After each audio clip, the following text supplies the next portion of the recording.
The night settles softly over the Atlantic City coastline, the hush of the ocean folding into the cool breeze that drifts across the wooden planks of the boardwalk. This is where the story begins, not with gunfire, not with a criminal empire, but with a boy walking home under the glow of gas lamps, hands tucked into worn pockets, imagining a life bigger than the one handed to him. His name is Enoch Lewis Johnson, though the world would come to know him simply as Nucky. He grew up in a world where wealth was something seen from afar, polished shoes passing by, fine coats, brushing the boardwalk railings, oysters on silver trays served to visitors who never looked down. Young Nucky noticed everything. He noticed who tipped, who didn't, who walked with confidence and who followed behind. He watched the city breathe, watched the crowds ebb and flow like tides, and somewhere in his quiet, boyish mind, the idea began forming that power wasn't just strength, it was understanding people. At home, life carried a different rhythm. His father, a sheriff once respected, had become a harsh and controlling presence. The wooden floors creaked with tension, and conversations often ended in silence. But Nucky learned resilience there, how to stay calm when storms rose around him, how to read danger in the spaces between words. These lessons would become the backbone of the man he would grow into. Atlantic City in the late 1800s wasn't the glittering haven people see in glossy photographs. It was a place still figuring itself out. A town of fishermen, gamblers, shopkeepers, dreamers, and hustlers. A place where the smell of salt mixed with the scent of coal fires drifting from chimneys. A place where fortunes could shift in a single night. Nucky grew up alongside the city, absorbing its lessons like the wooden planks absorbed heat from the sun. Even as a teenager, there was something unusual about him.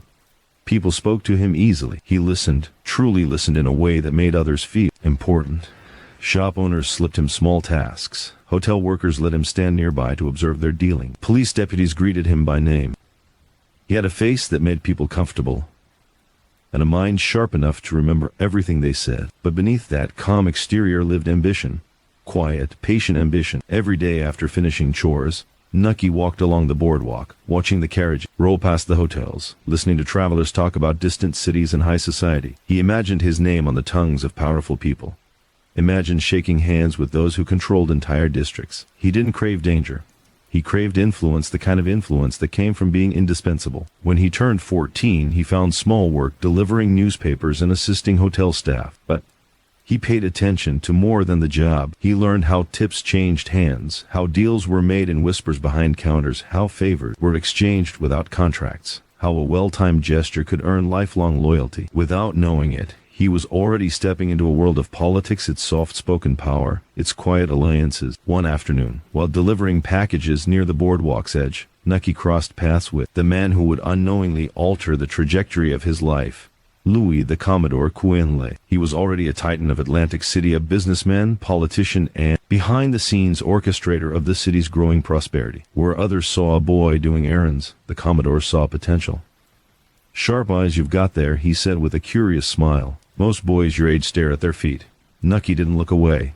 "You miss too much that way, sir." The Commodore liked the answer. Over time, their interactions grew. The older man noticed that the boy listened carefully, spoke only when necessary, and never forgot instruction. Nucky, in turn, observed how the Commodore commanded the respect of businessmen, politicians, and workers alike.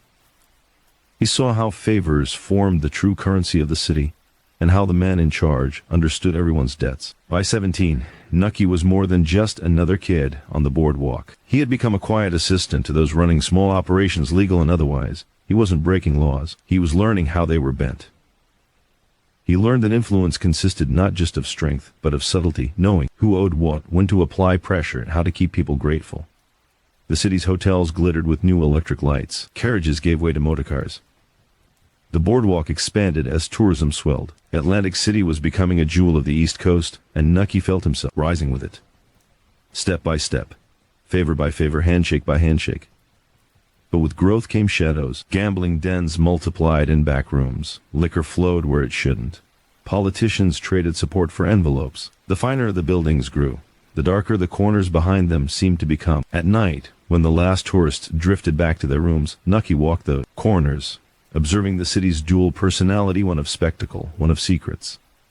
He found that he felt comfortable in both worlds, and perhaps most importantly, he began to realize something profound. Those who understood both sides of a city could rule it completely. By the time he reached adulthood, People were already calling him by the nickname that would echo through history, Nucky. The name suited him, casual yet memorable, a name that blended well with the boardwalk's rhythm. He stood beneath the shimmering boardwalk lamps one evening, the ocean breathing steadily behind him, and understood that his life would not be small. He felt it the way one feels the certainty of an approaching tide. This city was changing, and he would rise with it not as a spectator, but as a force shaping its future. The quiet boy who watched from the sidelines was fading. A new Nucky was emerging, calm, observant, ambitious. A man preparing to step into power. The boardwalk awoke early in those days, long before sunlight fully claimed the sky. Workers carried crates of oysters, bakers prepared trays of warm rolls, and hotel clerks wiped down their counters in anticipation of the coming crowds. For Nucky, these early hours became an informal classroom. He walked through the misty quiet of Atlantic City, watching how the town prepared itself, how each person played a small role in the larger machinery that kept the city running. He had started working more closely with men tied to the political organization that quietly controlled the region. It was a world that few saw clearly, the world behind speeches and handshakes. Men with polished shoes and pressed suits moved between offices and back rooms, discussing decisions that shaped livelihoods. Nucky learned early that the true heart of power wasn't loud. It was quiet, hidden, deliberate. He delivered messages, managed small tasks, and carried envelopes that were never opened in his presence. He was never told what was inside them, but he had already learned how the city worked. Nothing in a sealed envelope was ever simple, but he didn't ask questions. That was why the older men trusted him. In a world where too many talked, Nucky remained silent. His silence was his ticket into rooms most never entered.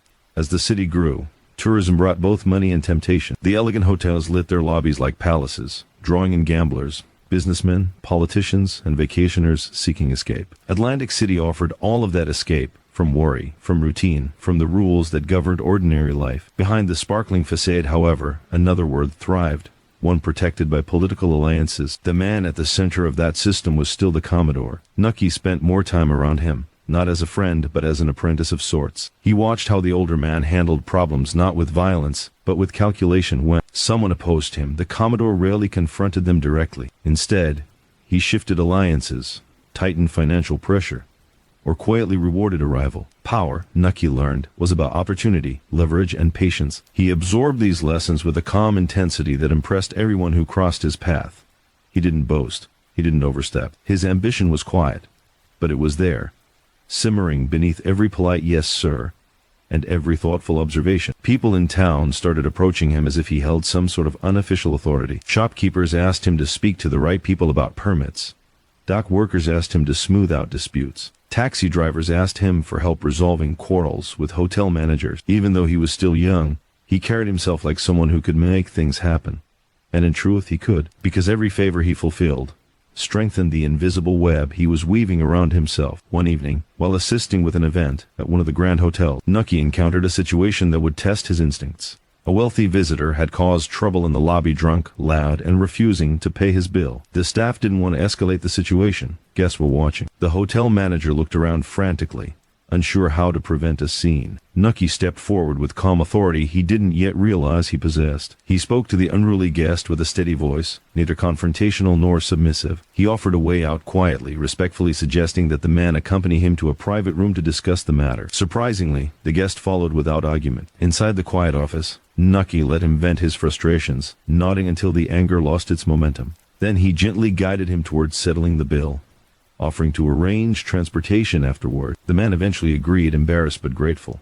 When the situation ended, the hotel manager pulled Nucky aside. "Someday," he said, "people around here will answer to you." Nucky didn't smile, but part of him knew it was true. Not because he demanded obedience, but because he understood what people needed in their weakest moments: a calm guide, someone who made problems disappear.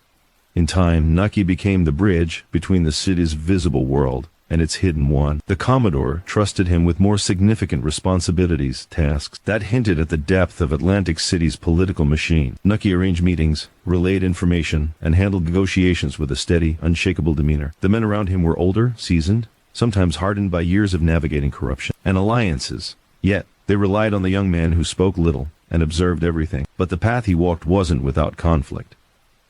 His father's presence loomed over him. The sheriff's harshness had not softened with age. His strictness felt less like guidance, and more like a chain pulling Nucky backward. The more the young man learned from the Commodore, the more he realized that the rigid, punishing worldview of his father had no place in the world he wanted to build. Power didn't come from fear. It came from influence, relationships, timing. One night, after a particularly tense argument at home, Nucky walked the length of the boardwalk alone. The moon reflected across the ocean in a shimmering ribbon of silver. He leaned on the wooden railing, staring out at the crashing waves, and felt something within him hardening, not in bitterness, but in clarity. If he wanted to rise, he had to let go of the life that held him down. The next morning he moved out. It was a quiet departure. No dramatic confrontation, no slammed doors. Just a young man stepping into the future he intended to shape for himself. With his departure came a new phase of trust from the Commodore. Nucky began attending gatherings of influential men, local officials, business owners, and those who operated on the fringes of legality. These gatherings were not formal meetings but dinners, private conversations, and unspoken agreements. He sat near the corner of the long tables, listening as deals formed, as promises were exchanged, as boundaries were redrawn. He understood that every man in that room relied on the others. They were like the wooden beams beneath the boardwalk, each supporting the city's glittering surface above. Some beams were stronger, some weaker, but all were necessary. And Nucky knew that one day he would be one of the strongest. The police force, once a symbol of authority in his childhood, had become something different, in his eyes a tool. Officers were not merely enforcers of law, they were extensions of political alliances. Some patrolled certain areas in exchange for favors. Others turned a blind eye to bustling nightlife that technically violated regulations. Nucky understood that control was not about issuing orders. It was about ensuring that the right people wanted to listen. By his mid-20s, he had become a respected figure in the political circle. Even though he didn't hold an official title of significance, people greeted him with nods of acknowledgement, and the small tasks he once performed grew into larger responsibilities. He was asked to mediate disputes, to negotiate quiet arrangements, to ensure that Atlantic City operated smoothly in both its legal and illegal enterprises. He moved through the city with quiet confidence now, his footsteps steady on the boardwalk he had walked since childhood. The ocean breeze felt different, less like a dream and more like a reminder that destiny was moving with him. The rise was beginning. The shadows around him were no longer simply places to observe. They were places he would soon command. Atlantic City was changing faster than anyone could have predicted. The once modest coastal town had transformed into a playground for visitors, seeking comfort, indulgence, and a freedom they didn't always find at home. Elegant hotels rose like monuments along the waterfront, their windows glowing in the night like lanterns guiding travelers to a promised land of distraction. Nucky walked through this world with the confident ease of someone who had grown up in its shadows. He observed the constant flow of people, the hurried footsteps of waiters, the quiet exchanges. In corners, the hum of conversations layered over the steady rhythm of the ocean. The boardwalk was alive, and so was he. He had become indispensable to the political organization controlling the city's inner workings. When problems surfaced, men didn't seek police, judges, or officials, they sought him. His name carried weight, not because he wielded authority publicly, but because he understood how to bend situations gently toward the desired outcome.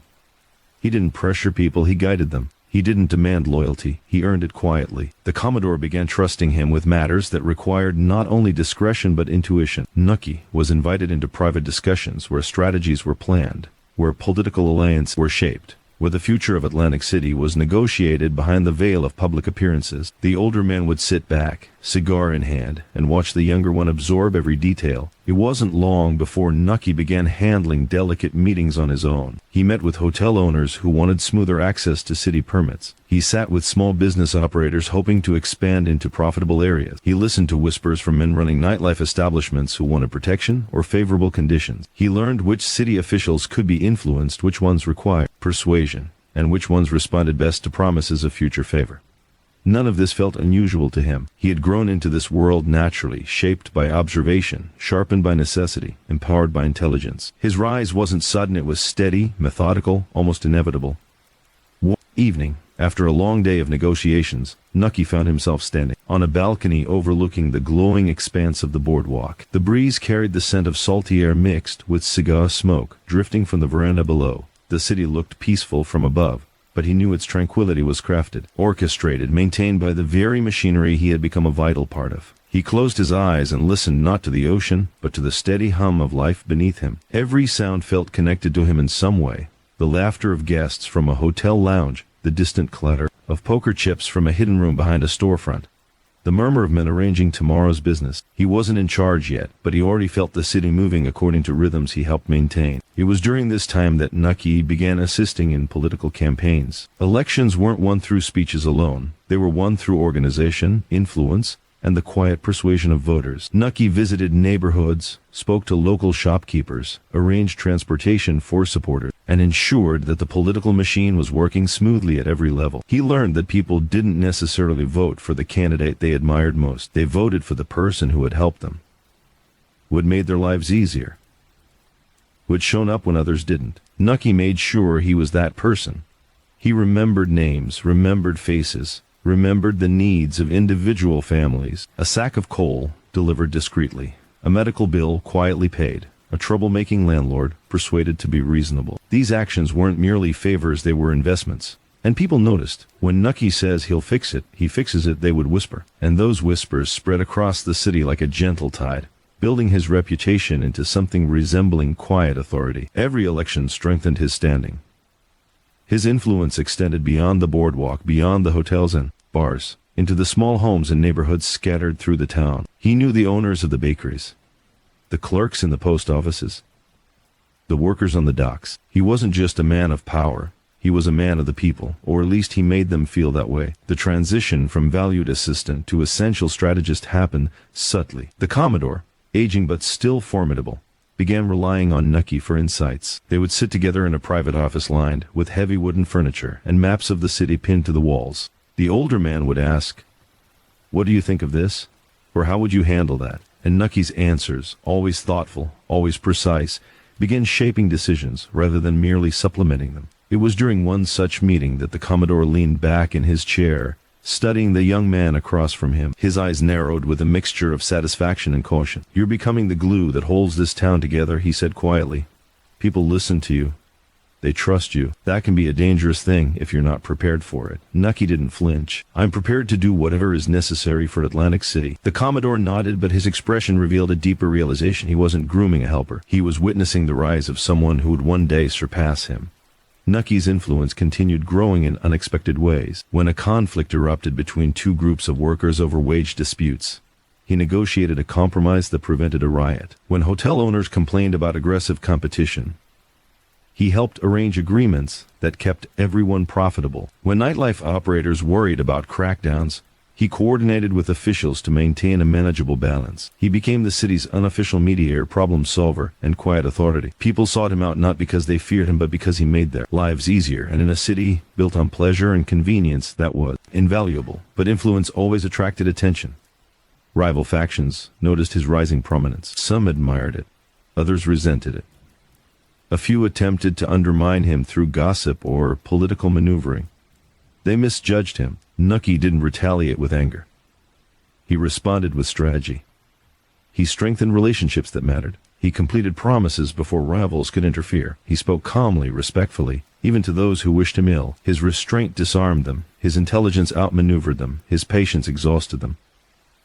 And ultimately he won. One night, after resolving a particularly complex political dispute, Nucky walked the length of the boardwalk alone. The city lights shimmered like stars scattered across the wooden planks. He paused near the rail, resting his hands on the cool wood, and felt a quiet satisfaction. The city that once felt enormous and intimidating now felt familiar, almost like an extension of himself. Every deal, every handshake, every whispered agreement had woven him deeper into its fabric. He was no longer just a rising figure.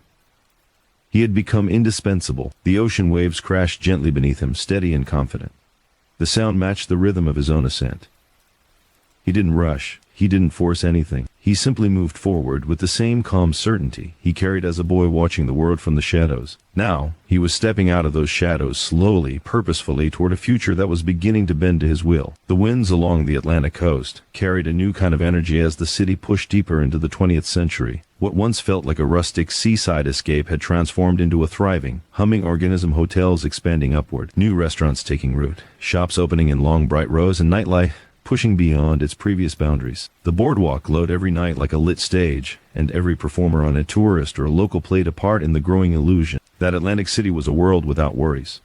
Nucky walked through this illuminated kingdom with steady confidence. His footsteps were unhurried, his face calm, his presence familiar to nearly everyone who mattered. He felt the city shifting beneath him, not as something unpredictable, but as something gradually aligning with his influence. He had learned the patterns of power, not the loud gestures or the aggressive posturing, but the quiet decisions that determined whose businesses thrived, whose families prospered, and whose ambitions faded before ever reaching the boardwalk. Those patterns were no longer secrets to him. They were tools he used with precision. People still saw the Commodore as the city's mastermind, and in many ways he was. But those who paid attention knew that a new force was rising, not in sudden leaps, but in carefully measured steps. Nucky moved like someone who understood that power held too tightly could crumble, but power held steadily could grow indefinitely. He became more visible in political circles, though never ostentatiously. He dressed modestly, spoke thoughtfully, smiled easily, and treated everyone from the richest hotel owner to the humblest dock worker with the same quiet respect. His approachability was a weapon more effective than intimidation. People chose to trust him. They wanted to support him. It was a rare kind of influence, the kind that did not need to be demanded. As the city expanded, so did the responsibilities the political machine carried. It wasn't enough to maintain control. They had to ensure the city ran smoothly in the eyes of tourists and local voters. Roads needed repairs. Public services needed funding. Events needed organizing. Elections needed managing. The men in charge needed someone who could connect all these moving pieces without letting any slip. That someone was Nucky. He became the unofficial coordinator for everything that required discretion or delicate handling. When workers threatened a strike, he calmed them. When hotel owners worried about permits, he reassured them. When neighborhood groups demanded improvements, he arranged solutions. His effectiveness made him indispensable, and people began treating him not as an assistant but as a leader in his own right. Still, he understood the importance of patience. He never tried to overshadow the Commodore. Instead, he supported him, strengthened him, protected the machine that had given him purpose. But under that loyalty, Nucky carried an awareness of the future, a silent understanding that one day he would inherit responsibilities beyond anything he had yet touched. The rise of technology and transportation brought even more visitors to the city. Train cars unloaded crowds eager for escape, their voices echoing across the wide station platforms. Hotels filled, restaurants buzzed, and the boardwalk seemed to stretch endlessly. Atlantic City was becoming one of the most popular destinations on the East Coast, and with that popularity came both opportunity and danger. The nightlife grew rapidly, sometimes too rapidly. Gambling dens multiplied in hidden basements. Bars offered drinks long after closing hours. Illegal establishments flourished beneath the veneer of respectability. These operations weren't officially sanctioned, yet they existed under the careful protection of the political machine. As long as they didn't draw attention, as long as they contributed to the city's economic pulse, they were tolerated. Nucky found himself more involved in maintaining this balance. He visited certain establishments quietly at night, not to indulge but to observe. He spoke with the owners, assessing their reliability, their discretion, their willingness to cooperate. He didn't threaten them. He guided them, setting expectations as calmly as a teacher explaining the rules of a classroom. He made it clear that Atlantic City was not a place of chaos. It was a place of controlled freedom, freedom allowed by the machine, freedom protected by people like him. One night, he met with an ambitious young operator who had opened a new gambling parlor without notifying the right people. The man was nervous when Nucky arrived, expecting confrontation. Instead, Nucky sat down across from him, his posture relaxed, his demeanor almost gentle. "You've built a good place here," he said, glancing around. "But you built it in the wrong way." The man swallowed hard. "I didn't mean any disrespect." Nucky nodded. "I know, but intention isn't everything. This city works because we work together. If someone steps outside that structure, even by accident, the whole system weakens." There was no anger in his voice, just a calm explanation that carried more weight than any threat. The owner apologized, promised to follow the proper channels, and Nucky left with the quiet assurance that another piece of the city's hidden network had fallen into place. Word of his steady, fair leadership spread. Hotel owners spoke highly of him. Politicians relied on his judgment.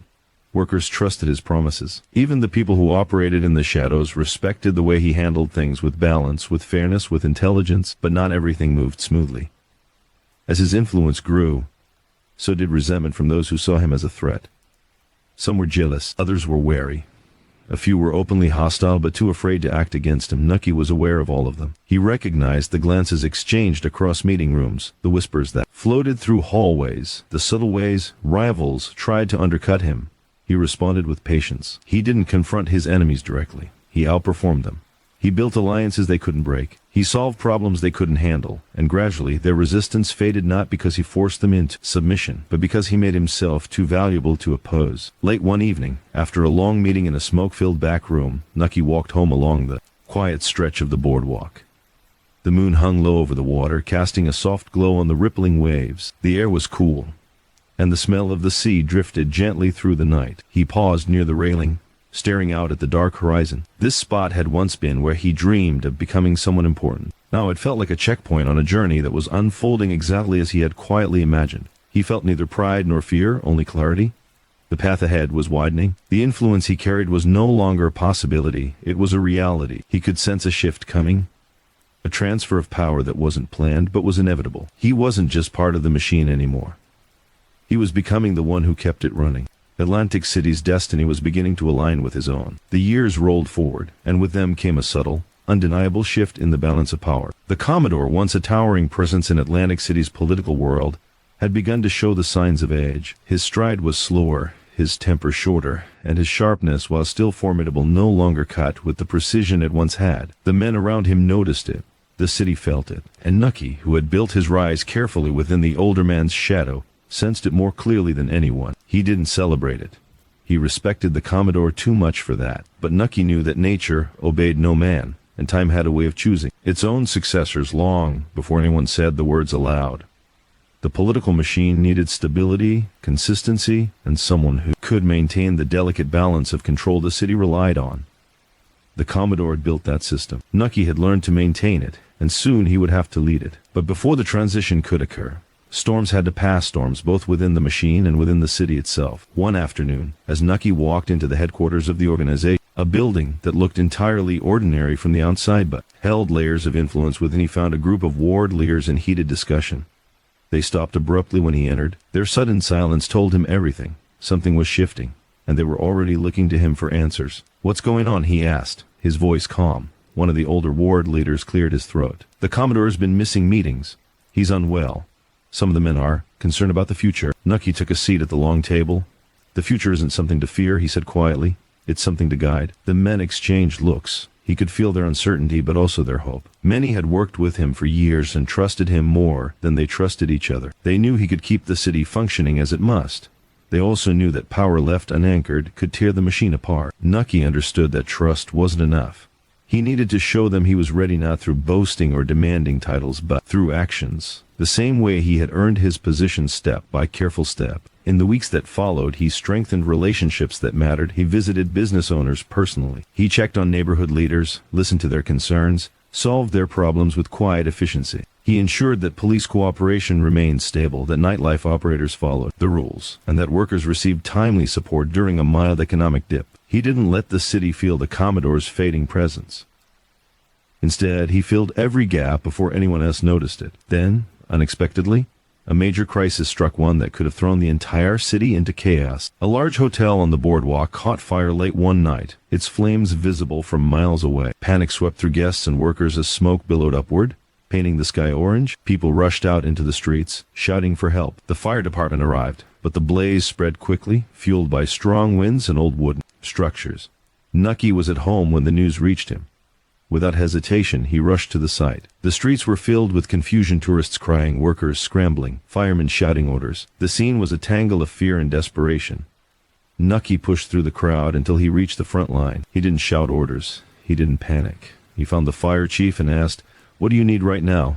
"Manpower, water access, crowd control," the chief answered breathlessly. Nucky nodded and moved instantly. He directed police officers to block off dangerous areas. He organized volunteers into lines to carry buckets where hoses couldn't reach. He sent messengers to nearby hotels, ordering them to prepare rooms for displaced families. His calmness cut through the chaos like a lighthouse beam through fog, guiding everyone who felt lost. When the fire finally died down hours later, long after midnight, the hotel was gone, but dozens of lives had been saved, because the city had been guided rather than left to panic. As dawn approached, exhausted workers gathered around Nucky, many of them covered in soot. One of them, a young man barely 20, looked at him with admiration. "You kept us from losing everything tonight," he said quietly. "If you hadn't been here," Nucky placed a hand on his shoulder. "Atlantic City stands because we stand together," he replied. That moment traveled through the city like a ripple across calm water. People spoke about Nucky's leadership during the fire with respect usually reserved for elected officials. Shopkeepers told customers. Hotel owners repeated the story. Ward leaders heard it from their neighbors. The political machine heard it through back-channel whispers. He hadn't announced himself as a leader. The city had done it for him. Weeks later, the Commodore summoned Nucky to his private residence, a place filled with heavy furniture, deep carpets, and the smell of pipe smoke lingering in every corner. The older man sat in a large leather chair, looking smaller than Nucky remembered. Time had carved its marks along his face, but his eyes were still sharp enough to see what was coming. "You handled yourself well during that fire," the Commodore said, his voice thin but steady. Nucky nodded. "I did what needed to be done." The Commodore studied him, a long quiet passing between them, then he exhaled slowly. "This city will need someone who understands its people, its secrets, and its weaknesses. Someone who doesn't flinch when the world shakes." Nucky remained silent, waiting. "You've grown into that man," the Commodore continued. "The machine is ready to follow you. Whether you realize it or not, they're already doing it." There was no ceremony, no official passing of a torch, just a silent acknowledgement between two men, one stepping down, one stepping forward. But Nucky didn't leave that meeting with pride. He left with a deeper awareness of the weight he was about to carry. Leadership wasn't a prize. It was a responsibility, one that could crumble a man if he wasn't careful. Still, as he walked out into the early evening light, he felt something steady building inside him, a calm readiness. The boardwalk stretched before him, glowing softly under lamps that had begun flickering on. Tourists wandered, unaware of the shift happening within the city's hidden power. Workers unloaded crates for the night's activities. Music drifted from open windows. Atlantic City moved forward as it always did, and Nucky moved with it, not behind anyone now, but at the front, shaping the rhythm of a city that would soon bow to his will. The quiet rise was ending. The rain was about to begin. The streets of Atlantic City were quiet in the early morning hours, the boardwalk empty except for the occasional lone figure, the sound of waves lapping against pilings echoing softly into the night. Nucky walked along it, his coat pulled tight against the chill. He had come to understand that power in this city was, like the ocean, patient, relentless, and able to shift in any direction. One misstep could overturn the delicate balance. One well-timed gesture could secure loyalty for decades. And Nucky had learned to move as deliberately as the tides themselves. He had assumed responsibility for the political machine, and with it came the constant challenge of keeping every cog turning in harmony. Atlantic City's prosperity was fragile, built on the interdependence of politicians, business workers, and the underground operators who handled the city's less official activities. Nucky understood that one act of neglect, one slight misjudgment, could ripple outward like a storm surge. He had to be everywhere at once, yet he had to make his presence feel natural, almost invisible. The first part of his strategy was trust. He made people feel seen, valued, and indispensable, whether they were hotel owners, taxi drivers, dock workers, or local politicians. He remembered their names, their families, their small problems. A delivery delayed, Nucky would smooth it over. A neighborhood disagreement, Nucky would intervene quietly. Over time, he became not just a mediator, but the linchpin connecting every part of the city. When conflicts arose, people turned to him, not because he commanded fear, but because he provided calm, practical solutions. But influence was never simply about goodwill. Nucky had learned early that every favor, every gesture, every resolution created a debt, a connection, an opportunity. People wanted to owe him. They wanted to be in his good graces. The city, in essence, was a living web of obligations, each thread carefully maintained to ensure that the structure remained strong. And Nucky, walking the quiet streets, watching the world wake up around him, was the spider at the center. He moved next to consolidating power where it mattered most. Atlantic City was filled with factions, some legitimate, some operating on the margins of legality. Every neighborhood, every hotel, every waterfront operation had a leader, a representative, a person who could sway opinion or disrupt the balance. Nucky identified the key figures, the ones whose influence carried weight, and he courted them subtly, not with demands or intimidation, but with respect, recognition, and small gestures that created loyalty. A business permit expedited, a contract honored, a rumor quietly corrected. All of these acts built bridges. At the same time, he never ignored the threats. Rival operators, discontented ward leaders, and ambitious outsiders watched his rise. Some plotted quietly, hoping to find a crack in his armor. Nucky observed them with a calm, measured attention. He didn't confront them unnecessarily. He allowed their own ambitions and impatience to reveal weaknesses. When the time came, he acted not with anger, but with precision, neutralizing threats before they could grow into crises. One particular incident exemplified his skill. A gambling operator had started building a network of speakeasies and card rooms without consulting the machine. When Nucky discovered it, he didn't confront the man with aggression or public shame. He invited him to a private meeting in a small, smoke-filled office. The man entered nervously, expecting anger, but Nucky's calm presence disarmed him immediately. "You've done well," Nucky began, studying the room. but you've done it in a way that could harm the system. That's something we can fix together." The man nodded quickly, relief washing over his face. Nucky outlined how the operations could align with the city's rules, how cooperation would ensure protection, and how loyalty would create opportunities far greater than independent rebellion. By the end of the meeting, the man wasn't just compliant, he was grateful. A potential rival had been turned into an ally, not through intimidation, but through foresight and strategy. Nucky understood that power in Atlantic City was never about domination alone. It was about balance, knowing when to assert authority, when to remain invisible, when to encourage, when to caution, and when to act decisively. It was about creating a city that seemed natural, organic, ungoverned by anyone in particular, even as every crucial decision passed through his hands. His personal life, while quiet, mirrored the care he took with the city. He maintained close ties with those he trusted, developing friendship that were sincere, built on mutual respect rather than convenience. He learned to navigate the tricky waters of personal relationships in a world where everyone was always observing. The same patience and observation that guided the city also guided his private interactions. He never allowed emotion to cloud judgment, yet he allowed humanity to remain visible, ensuring that those close to him felt valued and understood. Business and politics were inseparable, and Nucky's understanding of this duality became more refined. Hotels, saloons, gambling houses, and docks were not just economic engines. They were instruments of influence. By carefully supporting some and regulating others, he created a system in which loyalty was rewarded, disloyalty penalized, and ambition could flourish under his guidance. The city became a living network, and Nucky, quietly moving between its parts, was the unseen hand keeping it balanced. The balance was tested again when a labor dispute arose on the docks. Workers demanded higher wages, threatening to shut down shipments crucial to the city's commerce. Nucky arrived quietly, before tempers flared, and listened. He spoke with dock workers, union representatives, and employers in turn, hearing every grievance, assessing every motive. Then, in calm, deliberate steps, he proposed a compromise that satisfied the workers without breaking the city's economic framework. It wasn't flashy or dramatic, but it worked. The docks resumed operations. No violence erupted. The city's pulse remained steady.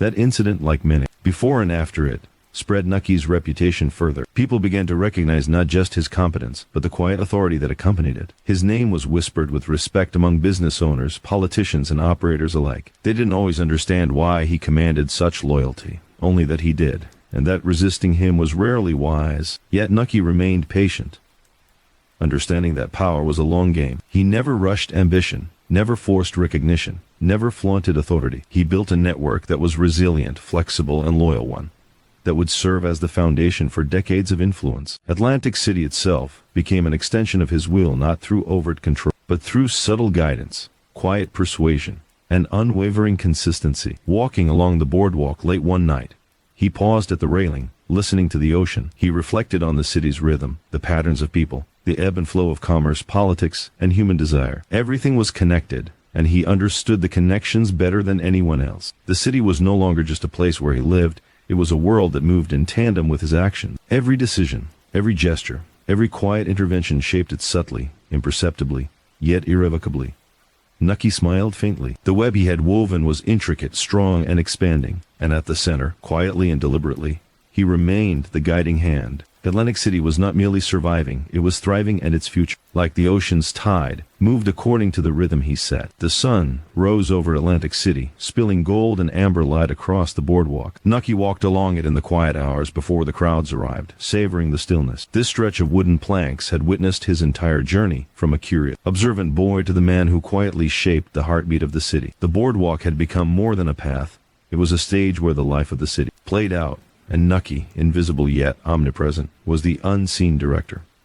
By now, his influence was undeniable. Politicians deferred to his judgment, businesses operated with his guidance, and the city's workers recognized him as a stabilizing force. Yet, unlike most men in power, Nucky had learned that true authority was earned, not demanded. People didn't obey him out of fear. They respected his calm competence, his ability to anticipate needs, and his unwavering steadiness in the face of chaos. That was the difference between fleeting influence and enduring power. The underworld of Atlantic City was another matter entirely. While the public saw only hotels, restaurants, and entertainment, there were deeper currents flowing beneath. Gambling dens, speakeasies, smuggling operations, and clandestine deals that rarely reached the surface. Nucky understood these currents better than anyone. He knew who controlled them, who could be trusted, and who might disrupt the delicate balance if left unchecked. He didn't seek to dominate through violence.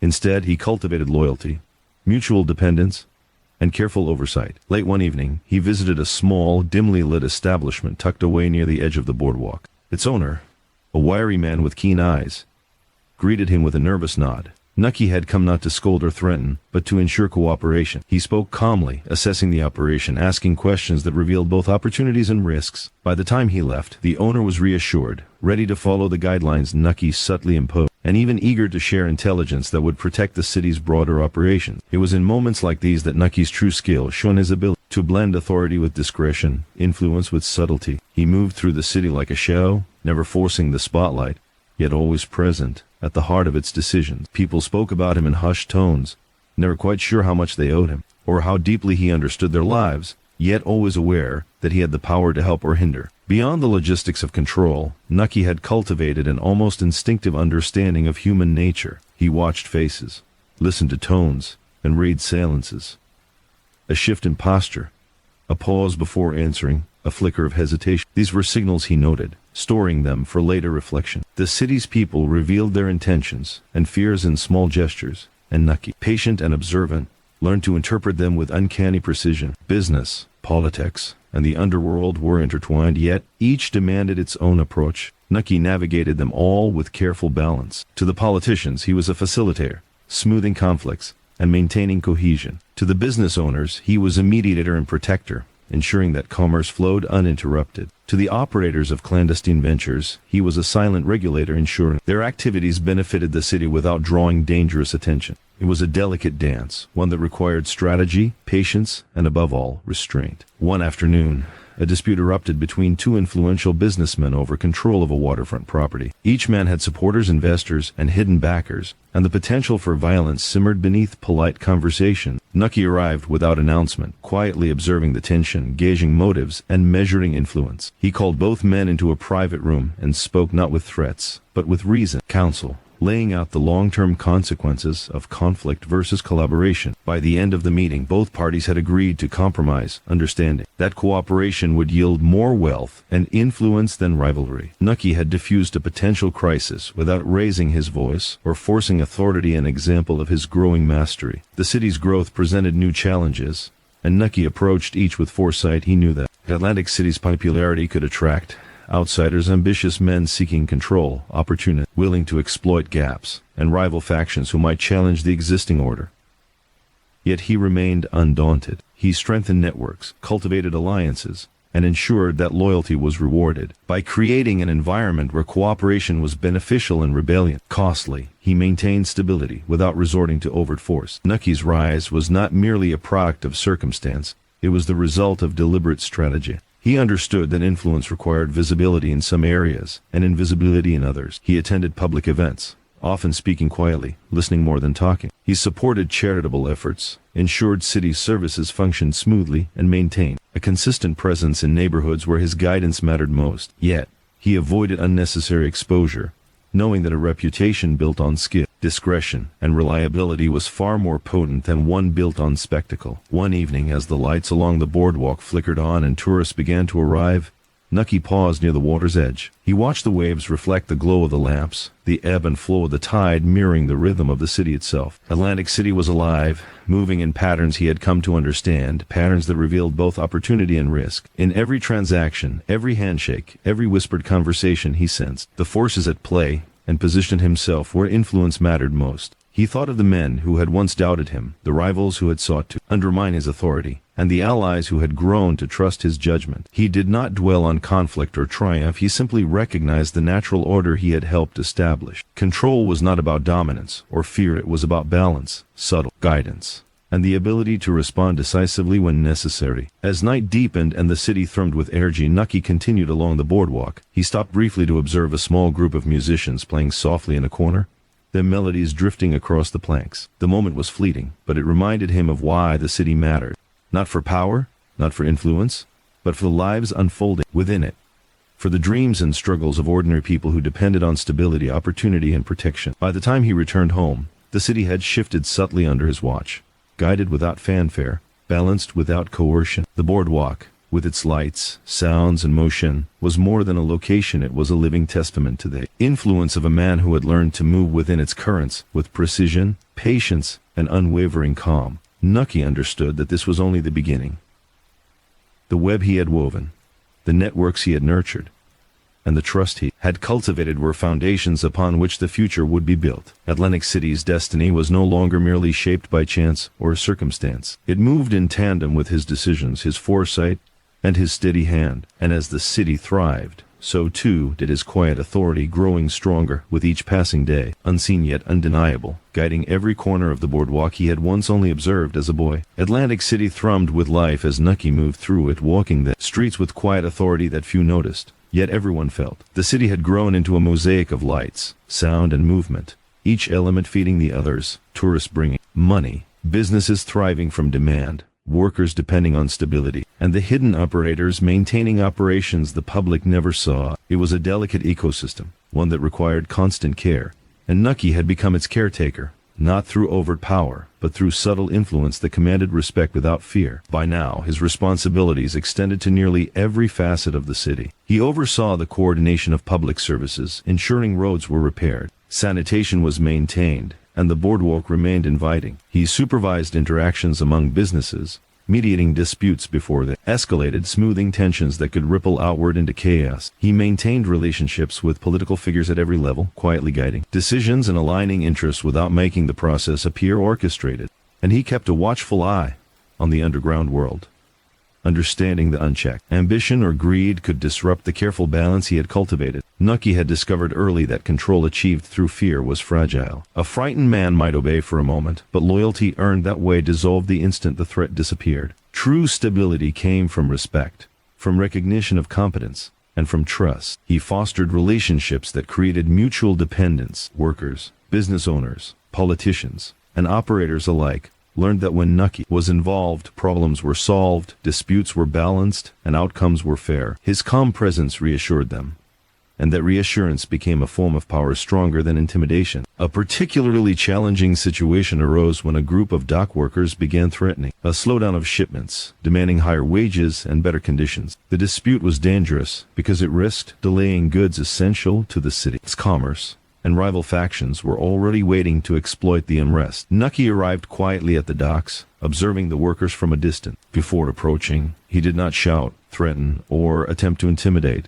Instead, he listened. He asked questions, noting concerns, frustrations, and intentions. He allowed the workers to speak freely, validating their grievances while assessing which demands were reasonable and which were fueled by ambition or manipulation. After hours of calm negotiation, he offered a compromise: wages adjusted slightly, conditions improved where necessary, and assurance that cooperation would yield continued stability. The workers, initially defiant, began to nod in understanding, recognizing that their best interests were served not by rebellion but by partnership. The conflict dissolved without violence, and Nucky had reinforced the principle that authority could be maintained through reason and skill rather than force. This approach extended beyond labor disputes. When rival operators in the underground network began encroaching on each other's territories, Nucky intervened, not with arrests or threats, but with strategic guidance and careful mediation. He outlined rules of engagement, clarified expectations, and established a system in which cooperation was more profitable than conflict. Those who once feared confrontation now found themselves grateful for his intervention. Even those who resisted initially came to recognize the benefits of aligning with his vision. The elegance of Nucky's control lay in its subtlety. People rarely realized the full extent of his influence. A business owner might credit a successful deal to luck. A worker might thank a supervisor for smoothing conditions, unaware of Nucky's quiet oversight. A politician might believe a vote went in their favor independently, not knowing that Nucky had ensured support behind the scenes. In every instance, the city functioned seamlessly as if by magic, but it was Nucky who orchestrated the harmony. One evening, a new threat emerged that tested both his patience and his judgment. A group of ambitious newcomers attempted to establish a competing political network, promising swift reform and appealing to discontented factions. Their efforts were subtle at first, consisting of speeches, pamphlets, and whispered promises to workers and business owners. Many saw them as outsiders who could disrupt the carefully maintained balance. Nucky observed their movements, analyzing motives, gauging influence, and determining the best course of action. He did not confront them aggressively. Instead, he reached out to key figures who might have been swayed, offering guidance, incentives, and reassurance. He reminded them of the stability and benefits of the current system without openly attacking the newcomers. Slowly, the competing faction lost momentum, unable to gain traction among the population that had come to rely on Nucky's steady hand. Their failure was not due to force or intimidation, it was the result of his patient, methodical influence. Even in moments of potential crisis, Nucky maintained calm. He had learned that fear, anger, and impulsive reactions weakened authority, while patience, observation, and precise intervention strengthened it. He moved like a river,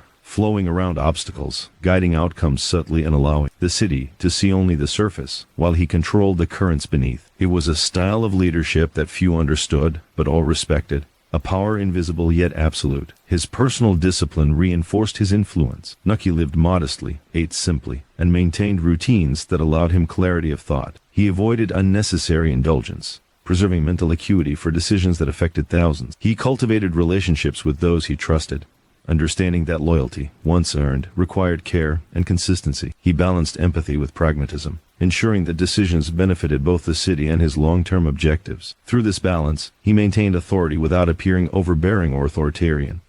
As the boardwalk lights flickered on and the evening crowd arrived, Nucky paused to watch the city come alive. He observed families walking hand in hand, tourists laughing in front of arcades, workers finishing evening duties, and operators quietly overseeing transactions in hidden corners. The city was vibrant, thriving, an orderly reflection of the invisible guidance that kept it functioning. In every smile, every resolved dispute, every smoothly executed deal, Nucky saw the results of patient, calculated leadership. He understood that control without fear was the most enduring form of authority. The people of Atlantic City did not follow him because they had to. They followed him because they trusted him to maintain balance, fairness, and opportunity. And that trust was far stronger than obedience born of threat or coercion. Nucky's influence was not static. It grew with every decision, every act of guidance, every intervention handled with precision. Atlantic City had become a reflection of his understanding, a city shaped quietly by his vision, yet appearing to move naturally. He had created a system in which order was maintained, conflicts were resolved, and opportunity was preserved, all without the appearance of control. As he walked home along the empty boardwalk, the ocean whispering at his side, Nucky felt a quiet satisfaction. The city's heartbeat, its rhythm and flow, moved with his guidance. He did not boast, did not demand recognition, and did not rely on fear. Yet every aspect of Atlantic City, from the hotels and restaurants to the workers and politicians, the operators and the tourists, functioned because he had shaped it to function.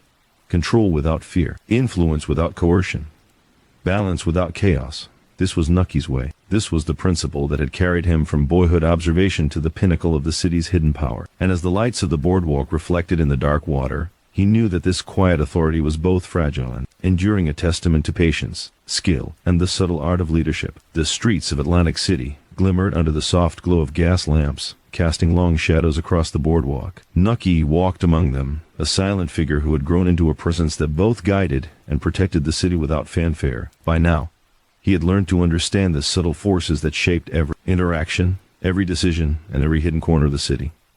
Power, he had realized, was rarely about public acclaim. It was the quiet alignment of influence, loyalty, and opportunity, a web that held the city together, thread by thread. The underworld, in particular, required careful attention. Illegal gambling, bootlegging, and clandestine operations thrived in the hidden spaces of Atlantic City. Yet they could never be allowed to destabilize the broader network of commerce and governance. Nucky had become the arbiter of these operations, not through force alone, but through a combination of diplomacy, observation, and strategic intervention. He moved among these operators with quiet authority, ensuring that loyalty was maintained, conflicts avoided, and risks mitigated. One evening he entered a dimly lit back room where a group of small-time operators had gathered. The men paused, uncertain whether he was friend or threat.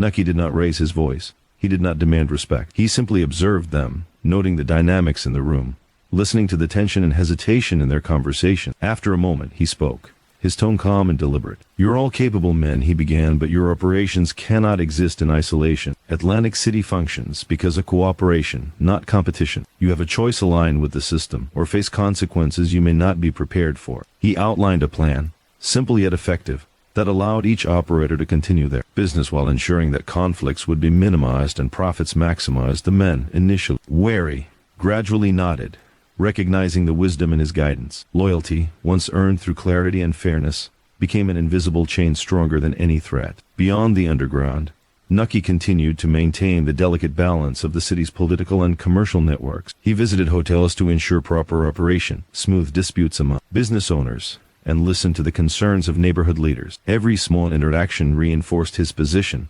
building trust without overt assertion of power. His influence spread like a quiet current beneath the surface, touching all aspects of Atlantic City without drawing attention to its origin. The city's growth brought new challenges, and with each challenge, Nucky adapted. A sudden influx of tourists brought economic opportunity but also increased the potential for disorder. He coordinated with law enforcement to ensure public safety while avoiding unnecessary interference. He mediated disputes that could disrupt commerce or harm the city's reputation, and he maintained relationships with operators of illegal enterprises, ensuring that the flow of revenue, influence, and protection remained uninterrupted.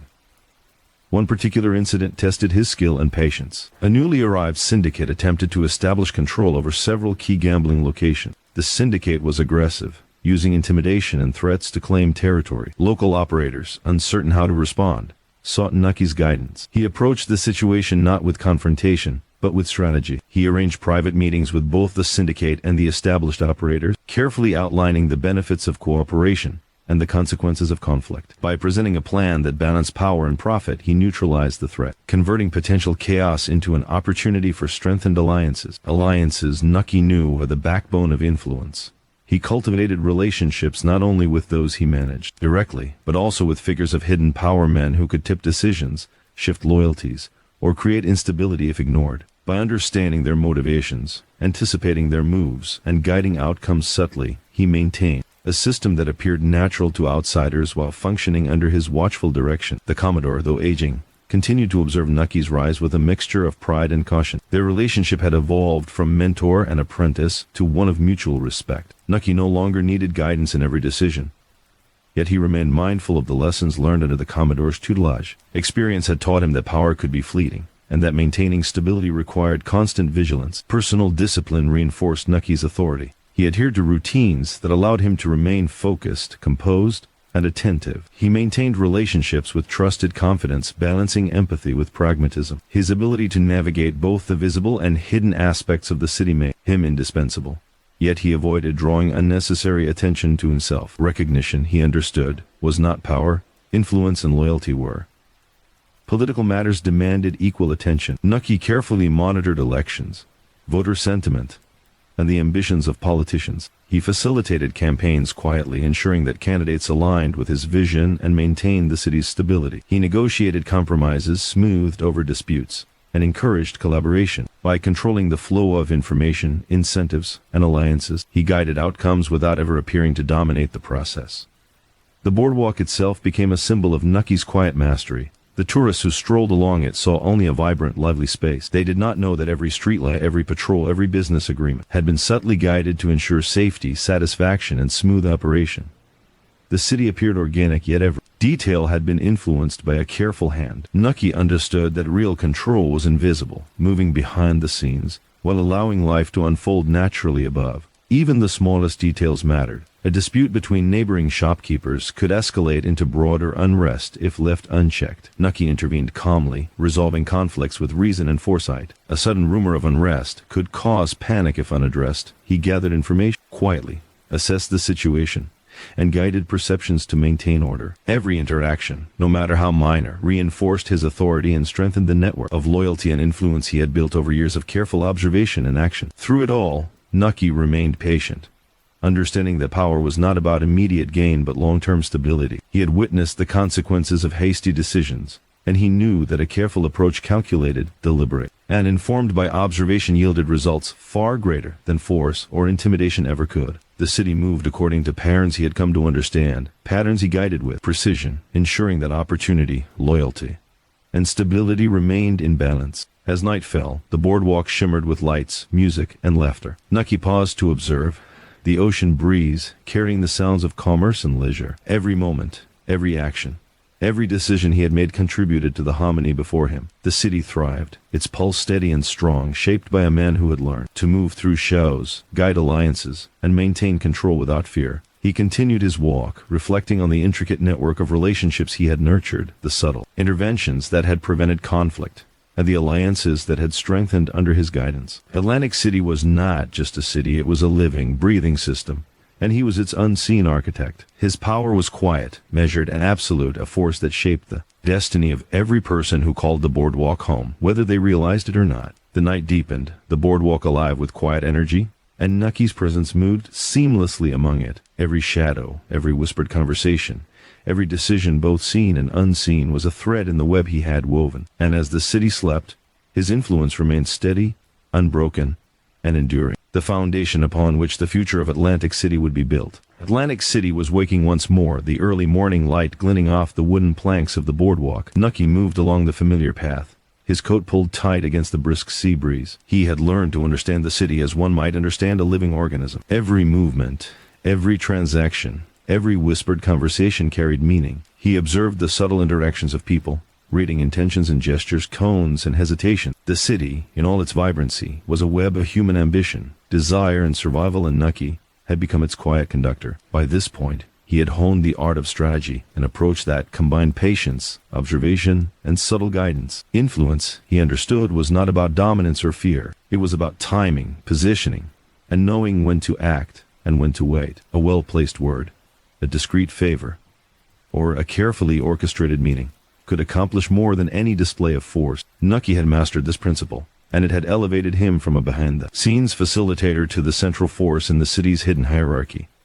His daily routine reflected his strategic mind. Mornings were reserved for observation and assessment. He visited businesses, spoke with neighborhood leaders, and checked on the operators of hidden enterprises. He listened more than he spoke, absorbing information that others might overlook. Every detail mattered: the way a worker carried himself, the tone in a shopkeeper's voice, the arrangement of tables in a private club.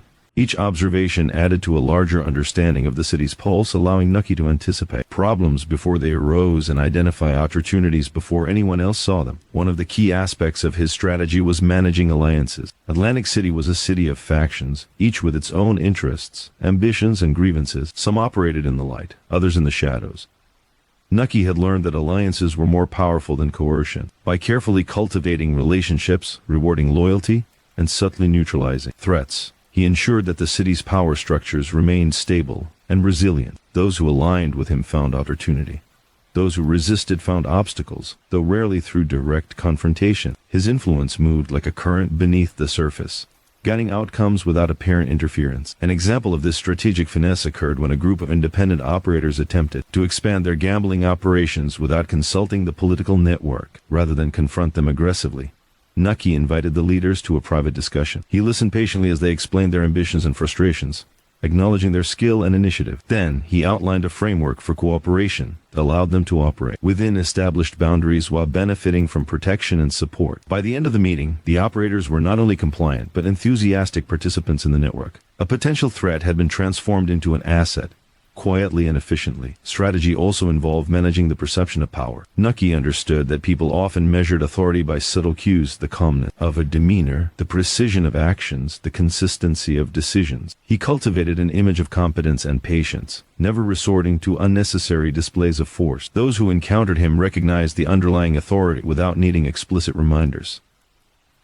Invisible command extended across the sea, influencing actions, decisions, and loyalties without overt control. Political strategy was another domain where Nucky excelled. Elections, voter sentiment, and the ambitions of local politicians were constantly shifting. He guided outcomes through subtle coordination, ensuring that candidates aligned with his vision while maintaining stability. Disputes were mediated quietly, alliances were strengthened, and rival ambitions were managed without public spectacle. The city appeared to function naturally, yet every critical decision passed through the careful network he had nurtured. One afternoon, a dispute erupted between two neighborhood leaders over the allocation of municipal resources. The tension was palpable, with the potential to escalate into broader unrest. Nucky intervened not with threats or orders, but through careful dialogue and negotiation. He listened to both sides, acknowledged their concerns, and proposed a compromise that met the most important needs of each party while maintaining overall city balance. The leaders left satisfied, their loyalty reinforced, and the dispute dissolved. Quietly, another example of his mastery of strategic influence. Beyond politics and business,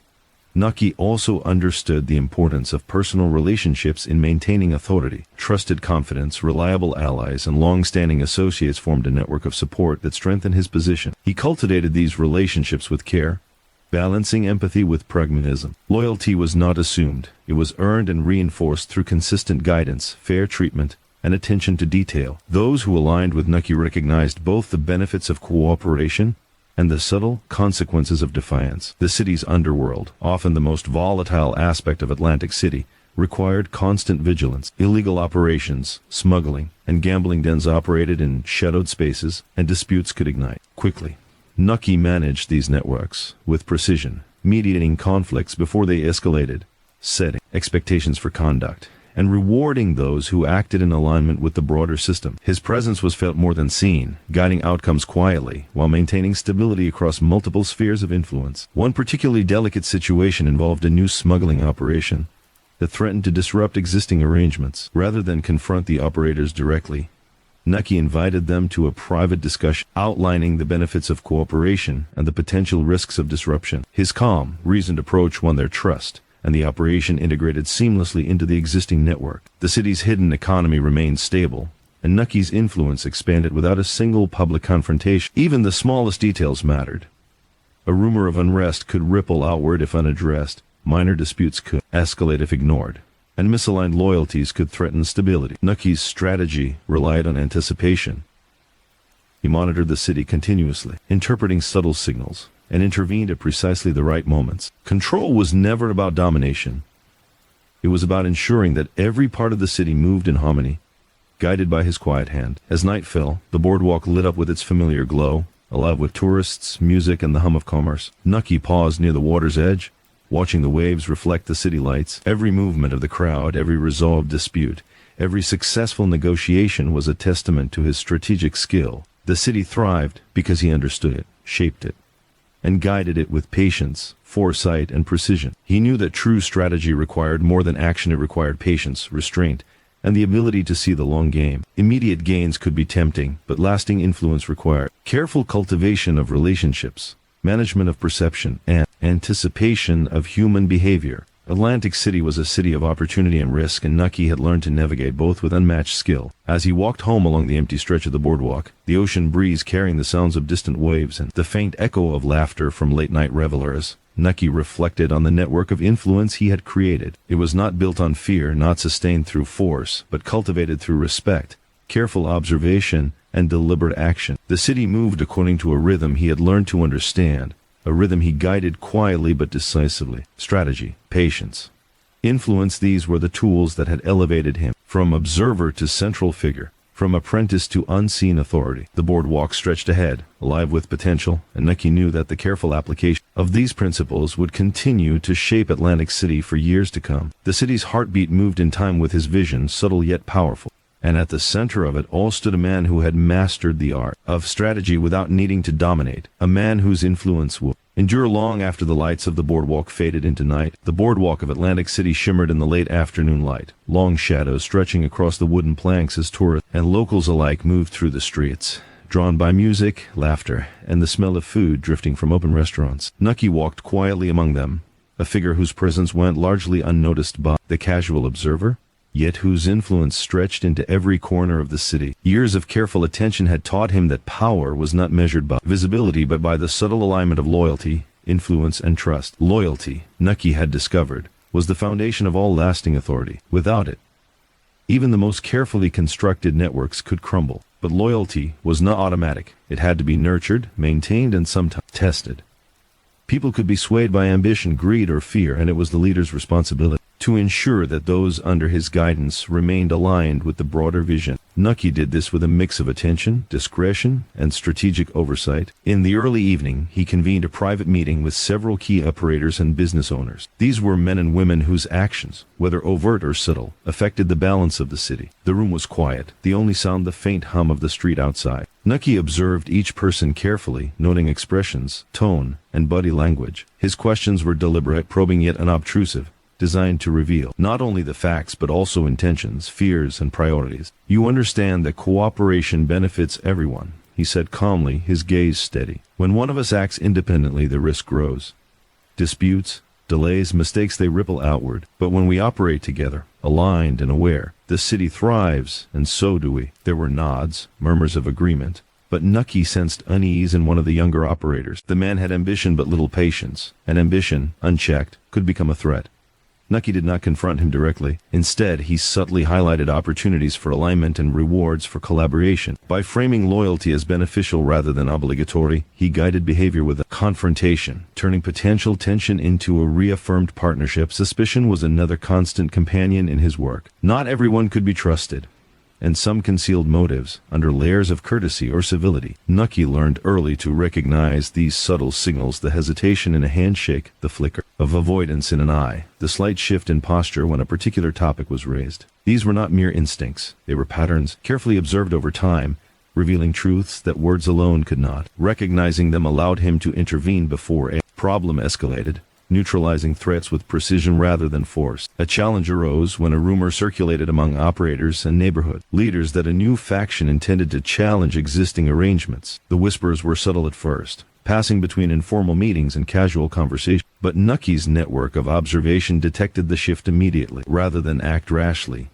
he gathered information quietly, confirming facts, gauging intentions, and understanding the scope of influence the newcomers sought. Knowledge, he knew, was power, and acting without understanding was a risk he would never take. When the time came to address the issue, Nucky called a private meeting with the key figures involved. He presented facts without accusation, framed the discussion around maintaining stability and mutual benefit, and outlined a path that allowed the newcomers to integrate rather than disrupt. His calm authority, combined with clarity and fairness, turned a potential source of conflict into an opportunity for reinforced loyalty. The faction, recognizing both the wisdom and power in alignment, agreed to operate within the established network. A threat had been neutralized quietly, efficiently, and without violence. In addition to loyalty and suspicion, Nucky recognized the delicate balance between reward and consequence. Those who acted in alignment with his guidance received tangible benefits: protection, opportunity, influence. Those who acted against the city's broader stability encountered obstacles, delays,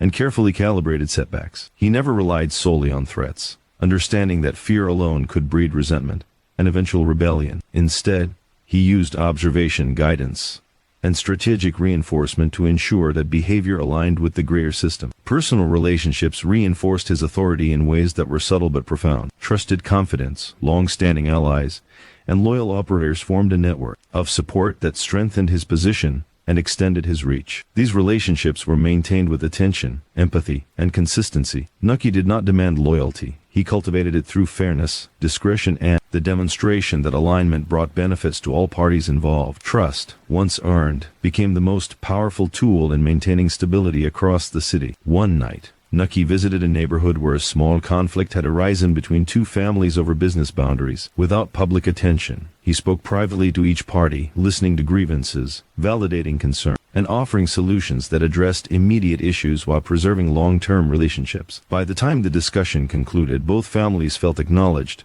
understood, and aligned with the broader network. Disputes were resolved without escalation, and loyalty was reinforced through quiet, reasoned intervention. Even the city's public perception required careful management. Nucky understood that appearances mattered as much as reality. Tourists, business owners, and local residents needed to see a city that functioned smoothly, without chaos or disorder. Maintaining this perception required strategic oversight, subtle intervention, and the quiet management of information. People believed in the city's stability because it was tangible in their daily lives, but few realized that its foundation rested on the careful alignment and observation orchestrated by Nucky. The ocean breeze drifted through the streets as night fell, carrying with it the faint sounds of waves, distant laughter, and the rhythmic footsteps of evening pedestrians. Nucky paused at the edge of the boardwalk, gazing across the water. The city thrived in part because he had learned to read human nature, balance, ambition, and restraint, and cultivate loyalty without overt force. Suspicion was not a mark of mistrust, but a tool for awareness, guiding his interventions before crisis could arise. He reflected on the intricacies of human behavior, understanding that loyalty was fluid, ambition was persistent, and perception was malleable. Authority was not demanded. It was cultivated, reinforced, and protected through strategic observation, guidance, and action. Nucky had become the guardian of a delicate equilibrium, the unseen hand ensuring that every part of Atlantic City operated in harmony, from the boardwalk to the hidden corners where unspoken rules governed behavior. As the boardwalk lights flickered on and the city's evening rhythm came alive, Nucky continued his quiet walk, absorbing the details, observing patterns, and preparing for the inevitable challenges that the following day would bring. Loyalty and suspicion were constant companions, guiding decisions and shaping outcomes. The city thrived because he had mastered the art of balancing these forces, maintaining stability without coercion, and guiding ambition without confrontation. Atlantic City moved with a rhythm he understood intimately, a rhythm shaped by human desire, opportunity, and restraint. And at the center of that rhythm stood a man who had learned to navigate loyalty and suspicion alike, whose influence was invisible, yet absolute, and whose presence ensured that the city remained steady, resilient, and prepared for the challenges of the future. The boardwalk of Atlantic City was quiet in the early morning, the ocean mist curling over the wooden planks like a ghostly veil. Nucky walked slowly, his hands in his coat pockets, listening to the distant crash of waves against the piers. The city was alive, but its rhythm had a hidden order, one that few understood. Nucky had come to realize that the real challenge of power was not its acquisition, but its maintenance. Each decision carried weight. Each action rippled outward, and every choice could shape the lives of thousands. Years of observing human behavior had taught him that leadership required balance between ambition and restraint, opportunity and risk, loyalty and suspicion.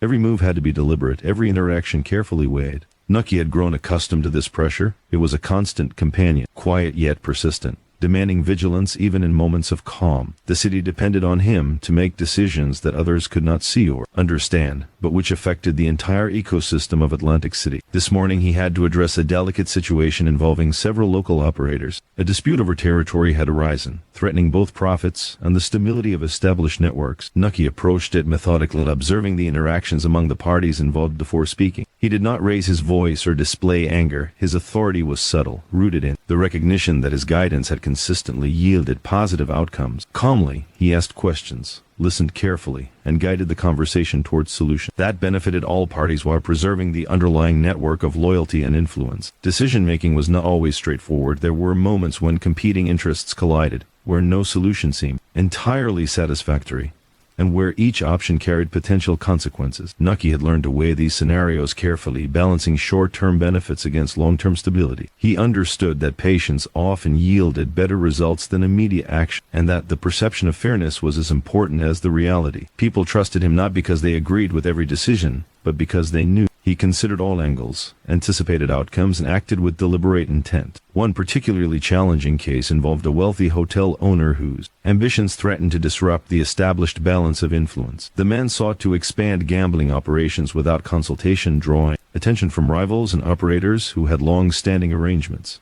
Nucky could have acted with force, issuing warnings or leveraging authority, but he chose a subtler approach. He invited the man to a private discussion, listening to his ambitions and acknowledging his achievements. Then, he outlined a framework that allowed expansion while maintaining cooperation and avoiding conflict. By the end of the conversation, the hotel owner was aligned with the broader network, eager to operate within the system rather than outside it.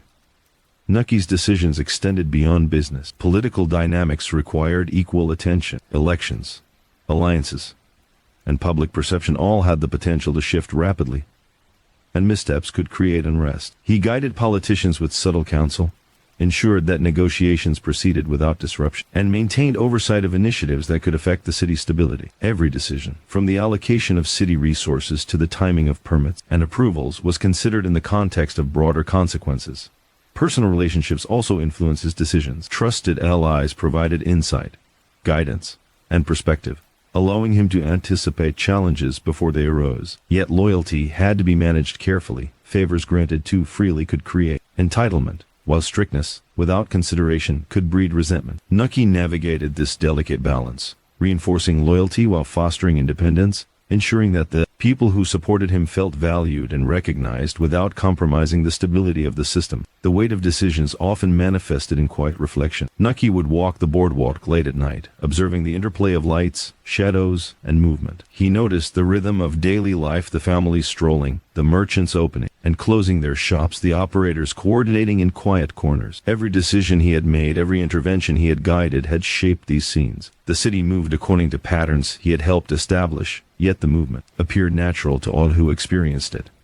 Sometimes the pressure of responsibility was heavy. The consequences of error were real. A misjudged decision could provoke conflict, threaten loyalty, or undermine authority. Nucky had seen ambitious rivals falter under such weight. Yet he had developed a discipline that allowed him to remain calm, focused, and strategic. Observation, patience, and foresight were his tools. He did not rely on fear or coercion. He relied on understanding, calculation, and the careful alignment of incentives. One evening, a sudden dispute erupted between two influential operators over control of a waterfront enterprise. The tension could have escalated quickly, but Nucky intervened with quiet precision. He arranged private discussions, acknowledged grievances, and proposed solutions that allowed each party to preserve dignity and maintain influence. By the time the discussion concluded, the operators were aligned, loyal, and appreciative of his guidance. The city remained stable, and the delicate balance of power persisted. Decisions, when guided by insight and patience, became instruments of stability rather than sources of chaos. The weight of these choices also extended to the city's public face. Atlantic City needed to appear orderly and vibrant, yet behind the scenes, careful management was required to prevent minor conflicts from escalating. Nucky oversaw logistics, monitored rumors,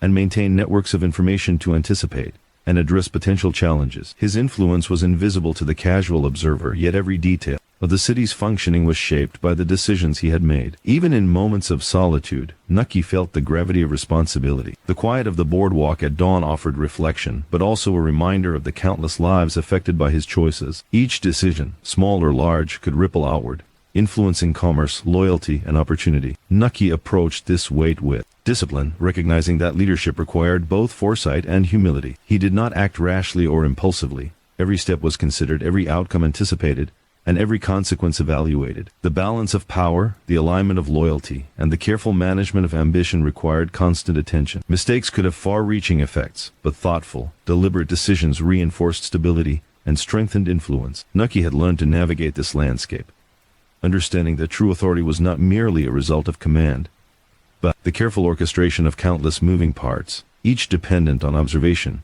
insight, and measured action. As the morning mist lifted and the sun began to warm the streets, Nucky continued along the boardwalk, the city awakening around him. The waves lapped gently against the piers, the boardwalk creaked underfoot, and life moved in its intricate patterns. Every decision he had made, every choice guided by foresight and prudence, contributed to the rhythm unfolding before him. The city thrived because he had learned to carry the weight of responsibility with patience, discipline, and unwavering attention. In the quiet of the early day, Nucky felt the subtle satisfaction of mastery, not in dominance, not in fear, but in the knowledge that his careful, deliberate guidance had created a city that functioned in harmony. The weight of decisions was heavy, but it was borne with calm purpose, shaping the lives, opportunities, and stability of Atlantic City for the better. Leadership, he had learned, was as much about restraint as action, observation as intervention, and foresight as authority. The boardwalk glowed faintly under the late evening sky, lights reflecting across the surface of the calm Atlantic waters. Nucky walked slowly, his coat collar turned up against the chill, observing the city he had helped shape with a mixture of pride and vigilance.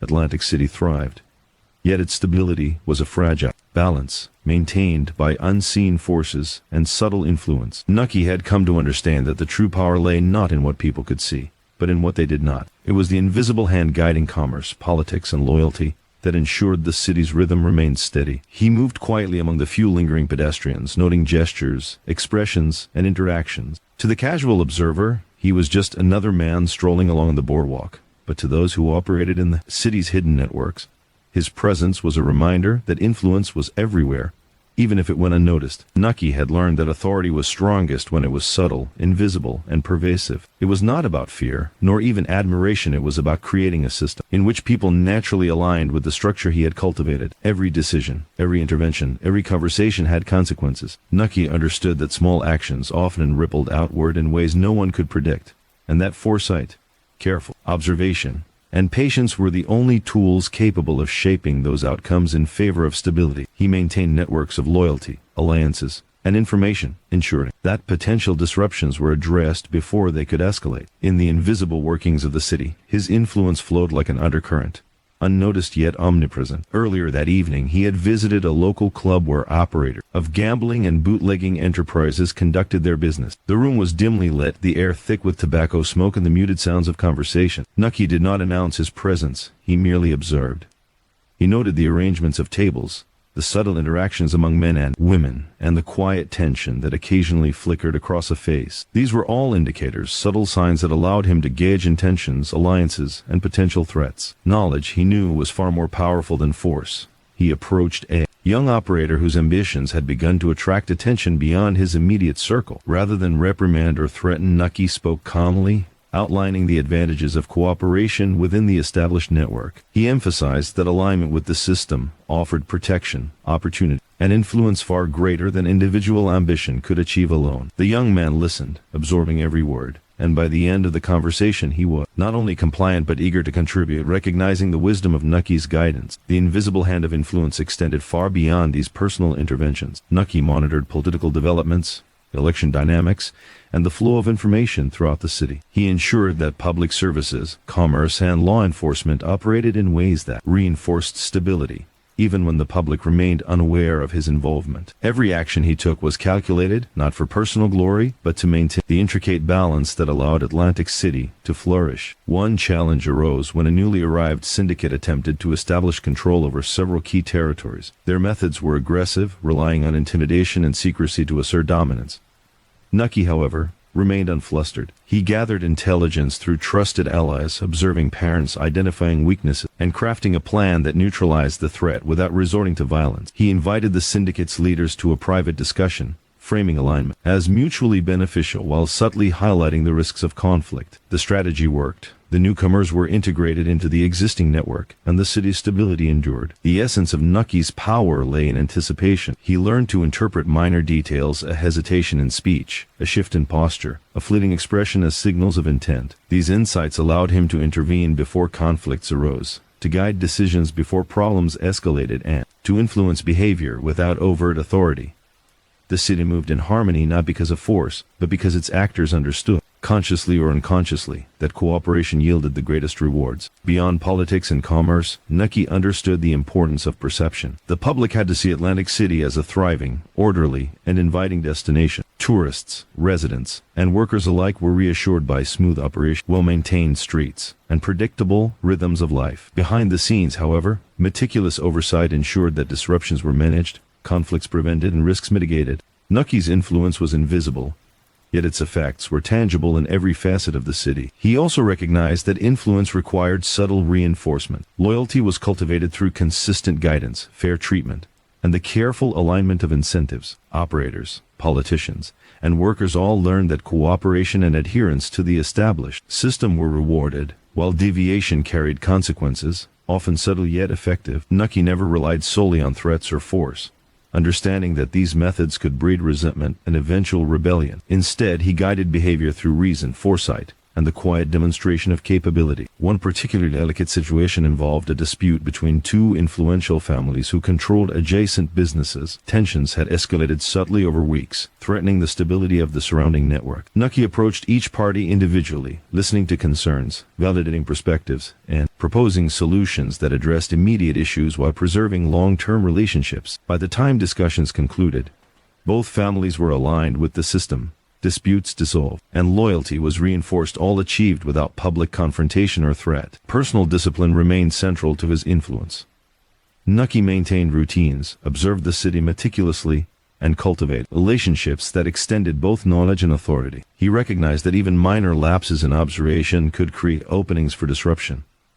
Every interaction, every choice, every observation was deliberate, contributing to a network of influence that operated quietly, effectively, and consistently. This invisible hand ensured that the city remained stable, prosperous, and resilient in the face of emerging challenges. As he walked along the boardwalk, the waves lapping gently at the piers, Nucky reflected on the power of subtlety. Influence was strongest when it was unseen, decisions were guided without fanfare, and loyalty was earned rather than forced. He had learned to move through the city like a shadow, present in its rhythms, shaping outcomes without overt authority, and ensuring that the complex ecosystem of Atlantic City functioned harmoniously. The true mark of power, he realized, was the ability to create order without appearing to control it. By the time the night fully settled, Atlantic City hummed with quiet energy. Streetlights cast gentle reflections on the boardwalk.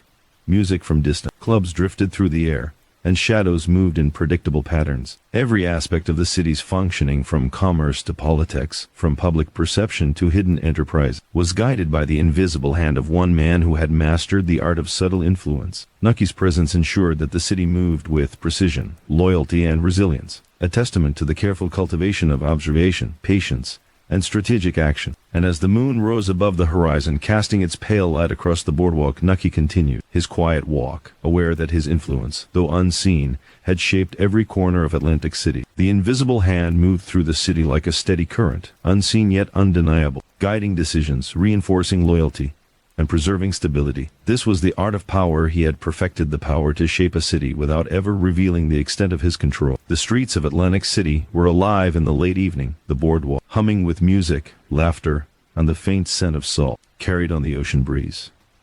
Nucky walked steadily among the crowd, a figure both ordinary and extraordinary, his presence largely unnoticed by the throngs around him, yet felt in every carefully maintained order across the city. He had learned over years that power was most effective when subtle, embedded in the rhythm of daily life, rather than displayed through force or spectacle. The city moved as a living organism, and he had become its invisible pulse. Balance had become the defining principle of Nucky's leadership. The city was vibrant and chaotic, full of ambition, risk, and opportunity. Every neighborhood, business, and operation carried its own tensions, and the smallest disruption could ripple outward, affecting politics, commerce, and loyalty.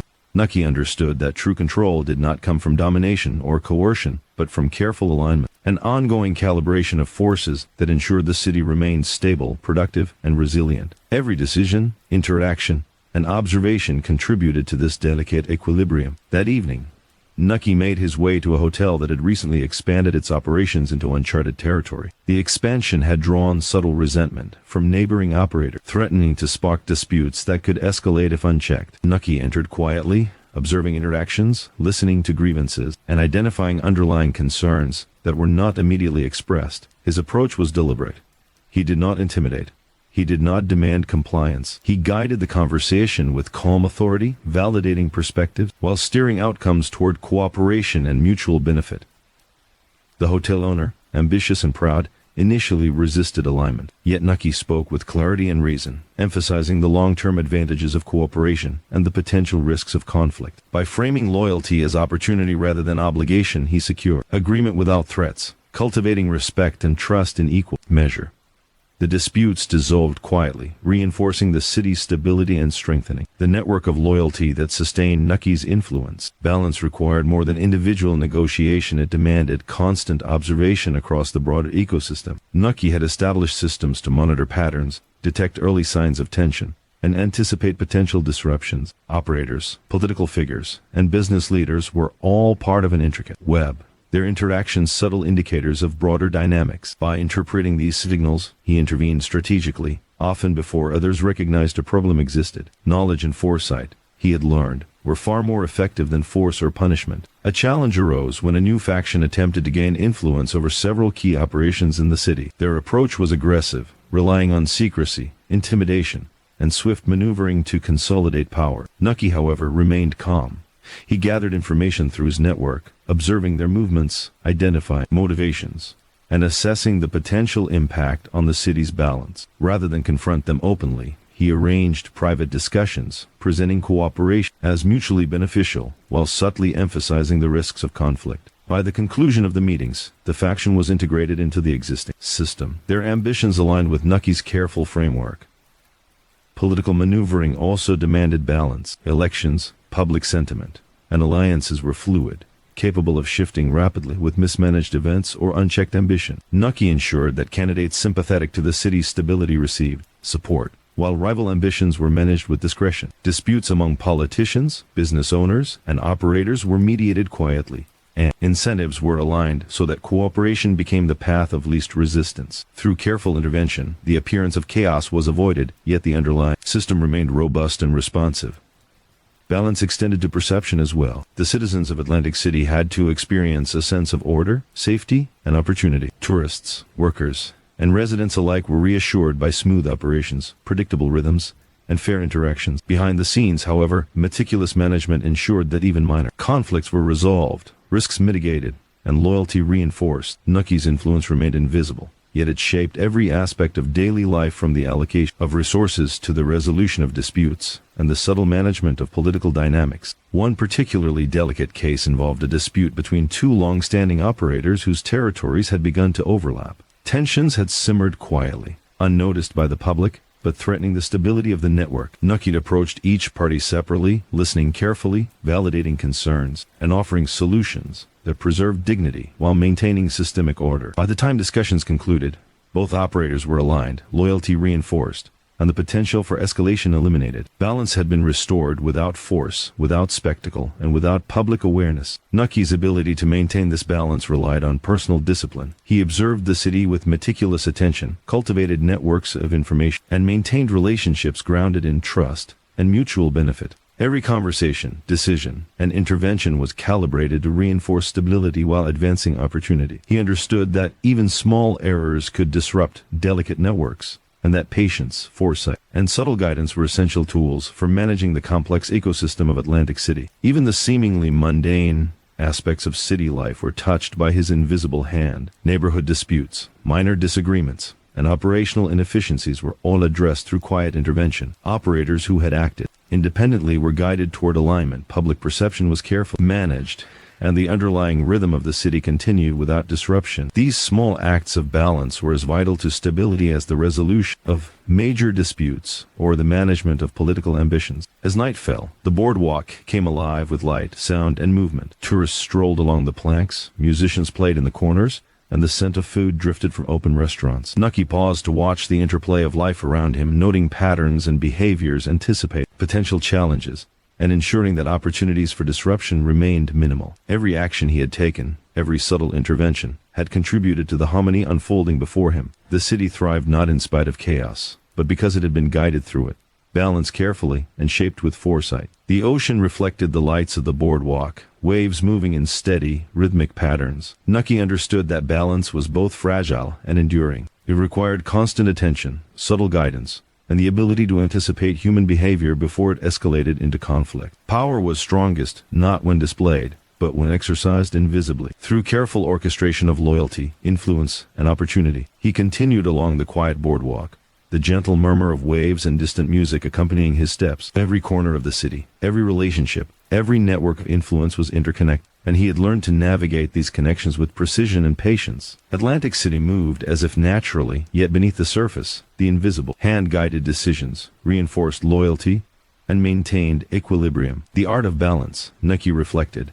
was the art of leadership itself. It demanded patience, insight, and the courage to intervene subtly rather than impose forcefully. It required understanding human nature, predicting outcomes, and aligning incentives so that cooperation became inevitable. In this balance, chaos could be tamed, ambition harnessed, and loyalty strengthened. And in the quiet of the boardwalk night, Nucky walked with the satisfaction of a man who had mastered the delicate equilibrium upon which the city's prosperity depended. The air along Atlantic City's boardwalk was crisp, carrying the mingled scents of salt water and roasted nuts from nearby vendors. Nucky walked slowly, his hands clasped behind his back, observing the patterns of life unfolding around him. The city was vibrant, alive with ambition, opportunity, and risk. But beneath the surface of laughter, music, and commerce, a careful order persisted, a structure maintained by subtle control and thoughtful intervention. Nucky had long understood that power was not merely about authority, it was about the consequences of action and inaction, and the delicate management of both. Control, he had realized,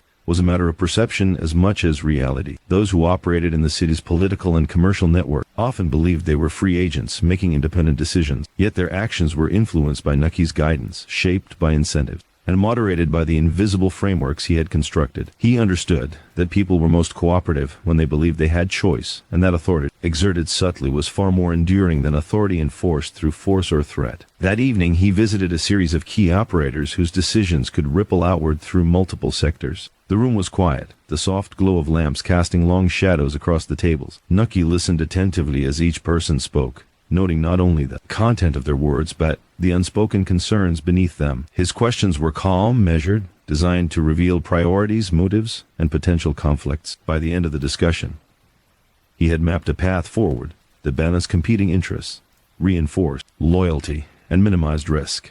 Consequences, both intended and unintended, were always in his mind. Nucky had witnessed how small missteps could escalate into significant disruption, and how a poorly timed decision could undermine trust or provoke conflict. He had learned that the most effective control was anticipatory, exercised not in reaction to events, but in preparation for them. Observation, analysis, and foresight were tools as vital as negotiation or influence, and he relied on them constantly to navigate the complex network of relationships and ambitions that comprised Atlantic City. One delicate situation involved a dispute between two families who operated adjacent entertainment venues. Both were influential, deeply connected, and fiercely protective of their interests. Nucky approached the problem methodically, meeting privately with each party, listening to grievances, and offering solutions that preserved pride, respected tradition, and reinforced the broader network of influence. By carefully weighing the consequences of each possible intervention, he guided the resolution in a way that maintained harmony, secured loyalty, and prevented public conflict. Control had been exercised without coercion, subtle yet absolute. The operators of illegal enterprises, gambling, bootlegging, and smuggling required equally nuanced management. These networks were profitable but volatile, capable of creating sudden disruptions if not guided carefully. Nucky ensured that agreements were understood, expectations clear, and rewards aligned with cooperation. Conflicts were diffused through negotiation and subtle persuasion rather than overt force. By anticipating disputes and intervening strategically, he maintained stability while protecting the interests of all parties involved. Political considerations were equally important. Nucky had long recognized that the stability of Atlantic City depended on carefully balanced alliances. He observed electoral dynamics, guided candidates quietly, and mediated disputes among politicians. He ensured that public resources were allocated in ways that reinforced loyalty, avoided resentment, and promoted long-term stability. Every political decision had consequences beyond its immediate scope, and Nucky managed these with precision, foresight, and subtle influence. Yet control was never absolute, and consequences were never entirely predictable. Ambition, greed, and fear could disrupt even the most carefully maintained system. Nucky learned to read subtle signs: hesitation in speech, avoidance in eye contact, a minor act of defiance, as indicators of potential challenges. By addressing these early, he prevented escalation, steering behavior toward alignment with the established system. Knowledge of human behavior, combined with strategic intervention, allowed him to maintain control without resorting to public confrontation or displays of power. The weight of consequence was never far from his mind. Each decision carried the potential to affect hundreds of lives, the flow of commerce, and the stability of neighborhoods. Nucky approached this responsibility with discipline and patience, understanding that hasty actions could create cascading effects. Control was exercised not through immediacy but through careful timing, measured responses, and the cultivation of loyalty and trust. Even the most minor details were significant. A disagreement between two merchants, a rumor of dissatisfaction, or a delay in delivery could ripple outward, creating tension and instability. Nucky's oversight extended to these seemingly small matters, ensuring that conflicts were addressed promptly and loyalties reinforced. Every interaction, observation, and intervention contributed to the intricate balance that allowed the city to function smoothly and predictably. The concept of consequence extended beyond individuals to entire networks. An operator's misstep could disrupt trade routes, provoke political tension, or create social unrest. Nucky considered the broader implications of every action, modeling potential outcomes in his mind before intervening. By guiding behavior and reinforcing alignment, he minimized risk, transformed potential threat into opportunities, and preserved the stability of the city's intricate web of influence. As he walked along the boardwalk later that night, the lights reflecting on the ocean's surface, Nucky considered the interplay between control and consequence. The city moved with a rhythm he had cultivated, yet appeared spontaneous and natural to all who inhabited it.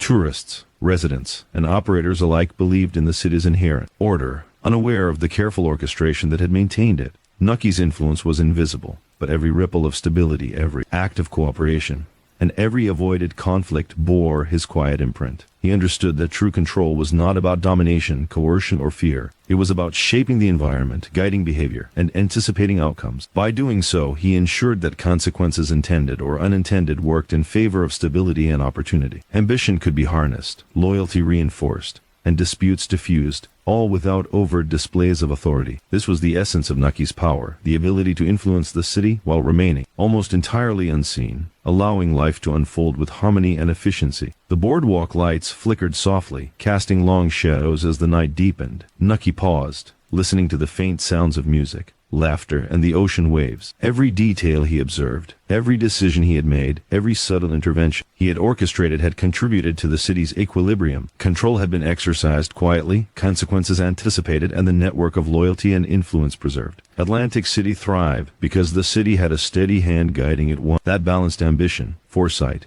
and subtle authority with unwavering discipline.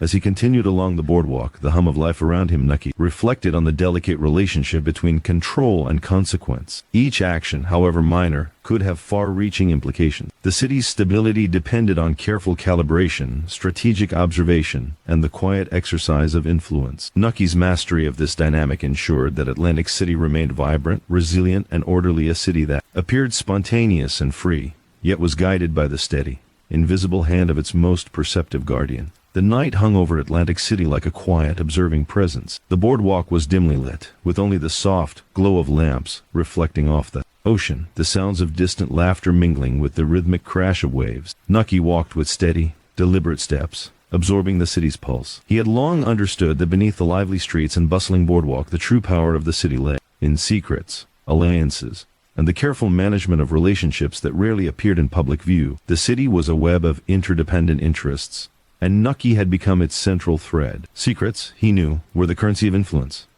Information carried weight far beyond its immediate content. A whispered warning, a carefully curated rumor, or knowledge of hidden ambition could shift the balance of power without a single act of violence. Nucky had cultivated a network that allowed him access to these quiet truths, a network built on trust, subtle observation, and careful management of confidences. Through this web, he could anticipate events, prevent crises, and guide behavior in ways that reinforced loyalty and stability. As he approached a private club, he considered the alliances that sustained his influence. Each connection, whether forged through shared ambition, mutual benefit, or cautious respect, strengthened the broader structure of the city.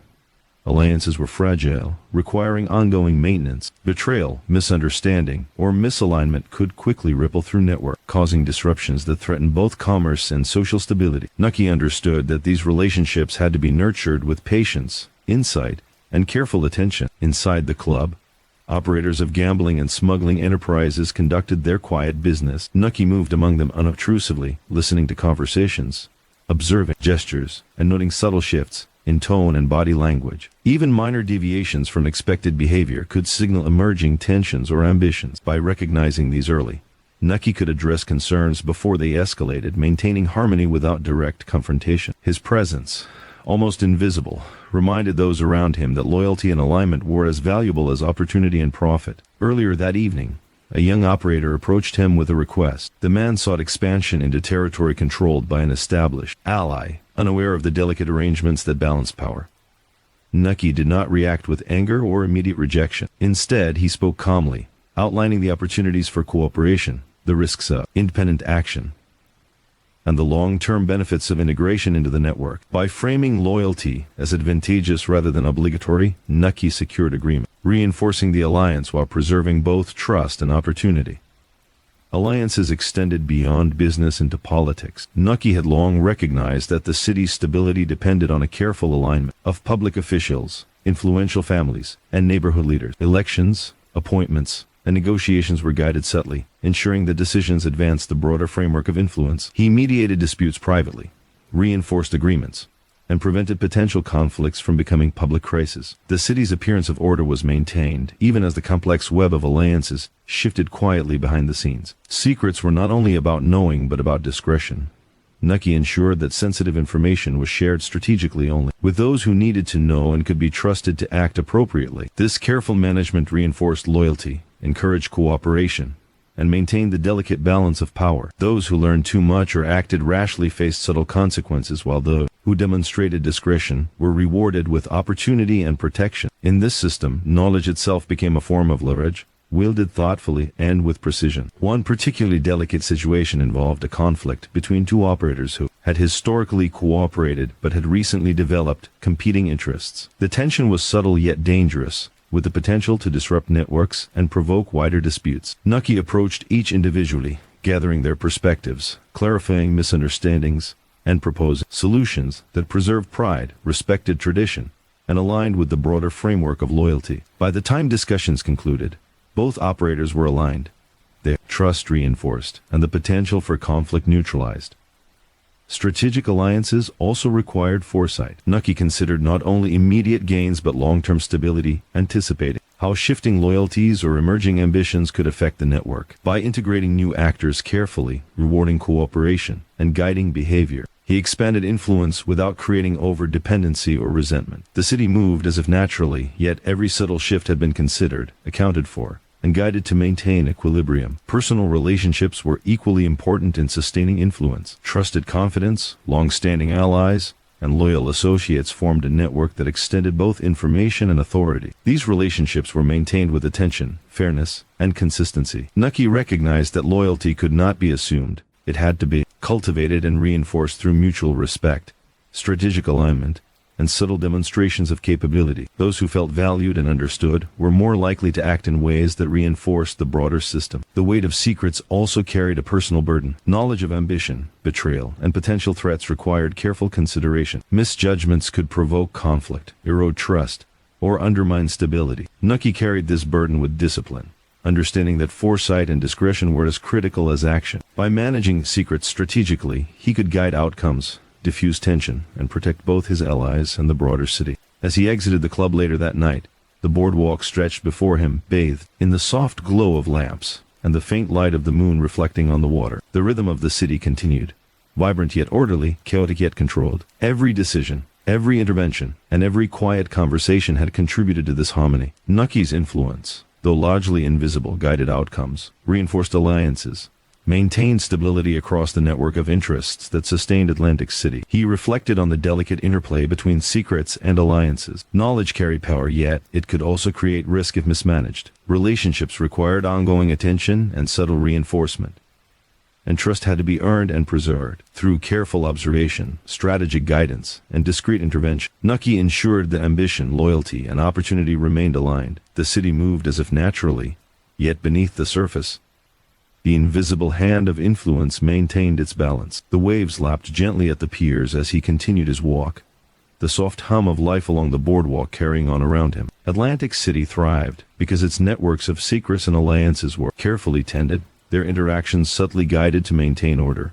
Nucky had mastered the art of invisible influence, aligning ambitions, managing loyalties, and steering behavior without the need for overt authority. The city's stability was a testament to his insight, patience, and strategic understanding of human nature. As the night deepened, the quiet power of alliances and secrets became clear. The city's rhythm, its resilience, and its prosperity depended not on visible displays of force, but on subtle guidance, careful management, and the thoughtful orchestration of relationships. Nucky had become both observer and guardian, ensuring that the delicate web of influence remained intact. And as he walked along the moonlit boardwalk, he knew that Atlantic City would continue to thrive, guided by his quiet, deliberate hand. The night was deep over Atlantic City, the boardwalk illuminated by a soft glow that danced upon the ocean's surface. Nucky walked alone, his coat drawn tightly against the chill, each step deliberate, measured. The city thrived with a rhythm only he fully understood, a rhythm that balanced ambition, loyalty, and risk. To the casual observer, life appeared simple,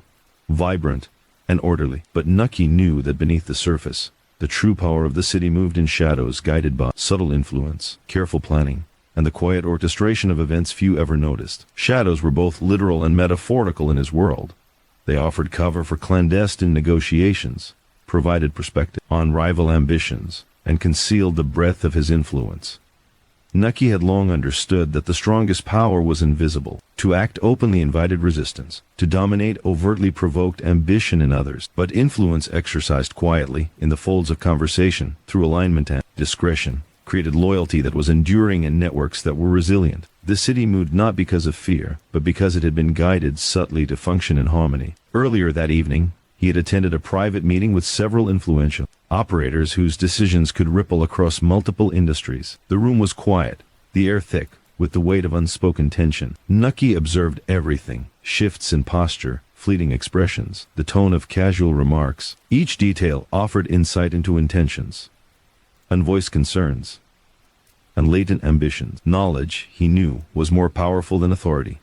and observation was more effective than overt coercion. By understanding motivations, he could guide behavior and reinforce loyalty without confrontation. One operator, young and ambitious, had begun to make moves that threatened to disrupt the delicate balance of power. Rather than confront him directly, Nucky framed a discussion around opportunity, risk, and alignment. He highlighted the benefits of cooperation and subtly illustrated the consequences of unilateral action. By the end of the evening, the operator was not only compliant, but enthusiastic about integration into the existing network. Influence had been exercised quietly, consequences anticipated, and loyalty reinforced. The shadows also protected Nucky from direct threats. Rival factions, ambitious newcomers, and restless operators all observed his movements and calculated their strategies. Yet his awareness, networks, and preemptive interventions meant that potential disruptions were neutralized before they could take root. By maintaining a presence that was felt, but rarely seen, he cultivated a landscape in which loyalty and cooperation were more advantageous than defiance. The city, in its apparent spontaneity, operated under a quiet, precise order. Political influence flowed through these shadows as well. Nucky monitored the movements of elected officials, candidates, and community leaders, guiding their actions through counsel, incentives, and subtle persuasion. Decisions that might appear autonomous were often aligned with his broader vision. Disputes were mediated privately, appointments and resources managed discreetly, and public appearances carefully orchestrated to maintain stability. The city's outward appearance of natural order concealed the intricacies of the networks that sustained it. Even personal relationships were navigated through these shadows. Trusted confidants, long-standing allies, and loyal operators formed a network that extended his influence across the city. These relationships were nurtured with attention, fairness, and strategic reinforcement. Loyalty was not assumed, it was earned through consistency, respect, and shared benefit. Those who acted with discretion were rewarded with opportunity and protection, while those who challenged boundaries were guided back into alignment through subtle consequences. Conflict, when it arose, was managed quietly.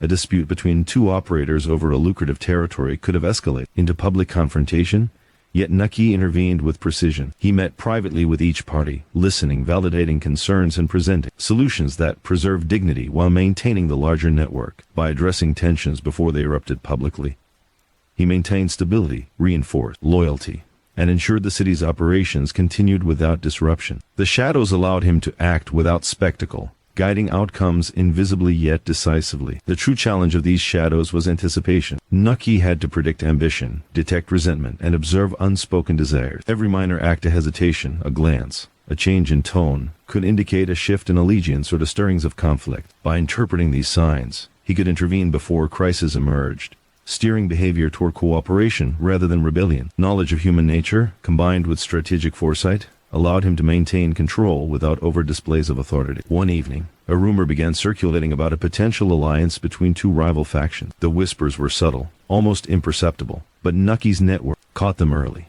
Instead of reacting with confrontation or alarm, he orchestrated discreet meetings, clarified misunderstandings, and highlighted mutual benefits of alignment. By the time the rumors spread more widely, the factions were already cooperating, loyalty reinforced, and potential conflict neutralized. The shadows of influence had once again guided the city, without anyone realizing the extent of intervention. The shadows were also where opportunity thrived. Ambitious operators could advance, new ventures could flourish, and innovation could emerge, but only when aligned with the broader network. Nucky guided these developments carefully, rewarding cooperation, anticipating risk, and ensuring that opportunity did not disrupt stability. In this way, the city's vibrancy coexisted with order, growth intertwined with loyalty, and ambition operated within a system that preserved balance. The night deepened, and Nucky's steps carried him along the quiet boardwalk. Lights shimmered across the war, music drifted faintly from distant clubs, and the city moved with a rhythm that was both natural and carefully guided. Every action he had taken, every subtle intervention, every quietly nurtured alliance contributed to this harmony. Atlantic City thrived not because of fear, but because its networks, loyalties, and ambitions had been aligned, often without those involved ever realizing it. He reflected on the power of subtlety, influence exercised in shows, knowledge applied discreetly, and loyalty cultivated. Patiently created networks stronger than force or fear could ever achieve. The city's stability was a testament to his understanding of human nature, his careful orchestration of relationships, and his ability to anticipate consequences before they became crises. The shadows, once a place of secrecy, had become the source of enduring strength and resilience. As the waves lapped against the piers and the boardwalk creaked beneath his feet, Nucky knew the city's rhythm would continue to unfold as long as the shadows were managed with precision. Every conversation, every observation, every strategic intervention reinforced loyalty, guided ambition, and preserved stability. Atlantic City moved as if spontaneously, yet beneath the surface, it was shaped by the quiet, deliberate hand of one man who had mastered the art of influence, foresight, and discretion. The shadows were not darkness, they were the structure of power, the framework of loyalty, and the quiet space where opportunity and ambition were aligned. They were the unseen currents that guided the city, the invisible threads connecting operators, politicians, and residents. And as Nucky continued along the moonlit boardwalk, he understood that within these shadows lay the enduring strength of Atlantic City, maintained by subtle authority, careful observation, and the unwavering patience of its most perceptive guardian. The boardwalk was quiet under a pale moon, the gentle lapping of waves against the piers the only sound for miles. Nucky walked along the wooden planks, his coat heavy against the cool night air, his mind occupied with the intricate web of alliances, depths, and loyalties that sustained Atlantic City. Power, he had long realized, was never free. Every decision carried a price. Every alliance required maintenance, and every act of influence demanded vigilance. Loyalty, above all else, was the most valuable and the most fragile currency in the city he had shaped. Nucky's understanding of loyalty had been honed over decades. He had witnessed friends betray ambition, allies falter under pressure, and enemies exploit small missteps. He had learned loyalty was not given, it was earned, reinforced, and occasionally tested. Those who understood this principle thrived under his guidance. Those who underestimated it quickly learned that loyalty carried both privileges and expectations. Trust, once broken, could destabilize entire networks, and the cost of restoring it was often far greater than the initial investment of influence. Earlier that evening, Nucky had met with a group of operators who had been loyal for years, but whose recent ambitions had begun to strain relationships. He listened patiently, observing not only their words but the unspoken tensions in their gestures and tone. The conversation was calm, measured, but firm. He reminded them of the benefits of alignment and cooperation, of the protection, opportunities, and influence that loyalty had historically provided. By framing loyalty as a shared value rather than a requirement, he reinforced the bonds without resorting to threats or coercion. The cost of disloyalty had been demonstrated repeatedly throughout the city's history. Nucky had overseen the consequences of betrayal, sometimes subtle, sometimes decisive. Reputation could be destroyed quietly, business opportunities withdrawn, and alliances recalibrated in ways that reminded everyone of the stakes. Yet he rarely acted out of anger or vindictiveness. His interventions were deliberate, strategic, and designed to restore balance while ensuring the long-term stability of networks. Loyalty, he understood, required structure as much as encouragement. Financial obligations, favors returned were all part of this delicate balance. Operators who sought assistance or opportunity were expected to act with integrity, honor agreements, and maintain alignment with the broader system. Rewards were proportional to compliance and initiative, and those who exceeded expectations were elevated in influence and trust. By structuring loyalty in this way, Nucky ensured that ambition was channeled productively, that alliances were resilient, and that the city's networks remained robust against disruption. Personal relationships also demanded careful management. Trusted confidence were the lifeblood of Nucky's influence. Yet even long-standing alliances required attention. Small slights, misunderstandings, or perceived favoritism could erode loyalty over time. Nucky cultivated awareness, observing interactions, interpreting subtle cues, and addressing minor issues before they escalated. His influence was strongest when loyalty was voluntary, reinforced by respect, and continuously nurtured through consistent, strategic guidance. One particularly delicate challenge involved a new operator who had recently arrived in the city with significant ambition. The man had talent and resources but lacked understanding of the city's nuanced network of loyalty and influence. Nucky approached him not with intimidation but with instruction, outlining the rules of engagement, the benefits of alignment, and the consequences of reckless ambition. By the end of their conversation, the newcomer had not only accepted the framework, but embraced it, recognizing that loyalty offered both opportunity and protection that independent action could never provide. Loyalty also extended to the political landscape. City officials, community leaders, and influential families were all part of the broader system. Nucky reinforced these connections through subtle guidance, careful allocation of resources, and strategic mediation of disputes. Decisions appeared autonomous to those involved, Yet alignment with his framework ensured stability and cooperation. Public perception remained orderly, while the underlying network of influence was preserved, maintained, and strengthened. The fragility of loyalty was a constant concern.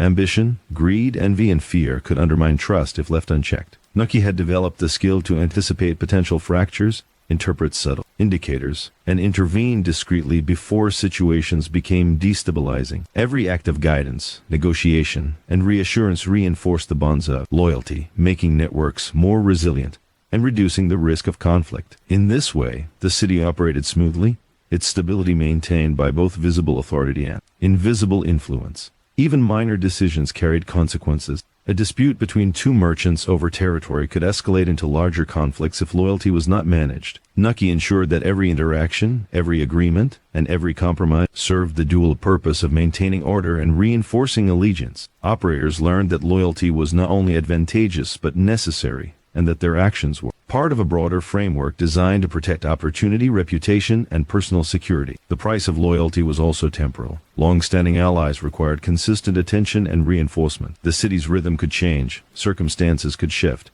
and the needs of individuals evolved over time. Nucky maintained awareness, observing patterns, monitoring relationships, and adapting strategies to preserve loyalty as conditions changed. By doing so, he ensured that the network remained durable, even as new operators, challenges, and ambitions emerged. As he continued his walk along the boardwalk, the night air was filled with the soft sounds of waves, distant music, and the quiet energy of a city alive yet orderly. Nucky considered the delicate balance he maintained, loyalty earned and reinforced, ambitions guided, conflicts diffused, and trust preserved. The cost of failing to manage these dynamics was high, but when done carefully, loyalty became a source of strength, stability, and opportunity for both the city and its citizens. He reflected on the dual nature of loyalty. It was both a privilege and a responsibility, a bond and a contract, invisible yet profoundly powerful. Those who understood its value thrived, their influence amplified by alignment with the broader network. Those who miscalculated even slightly faced consequences that could reverberate throughout the city. And through it all, Nucky remained the steady center,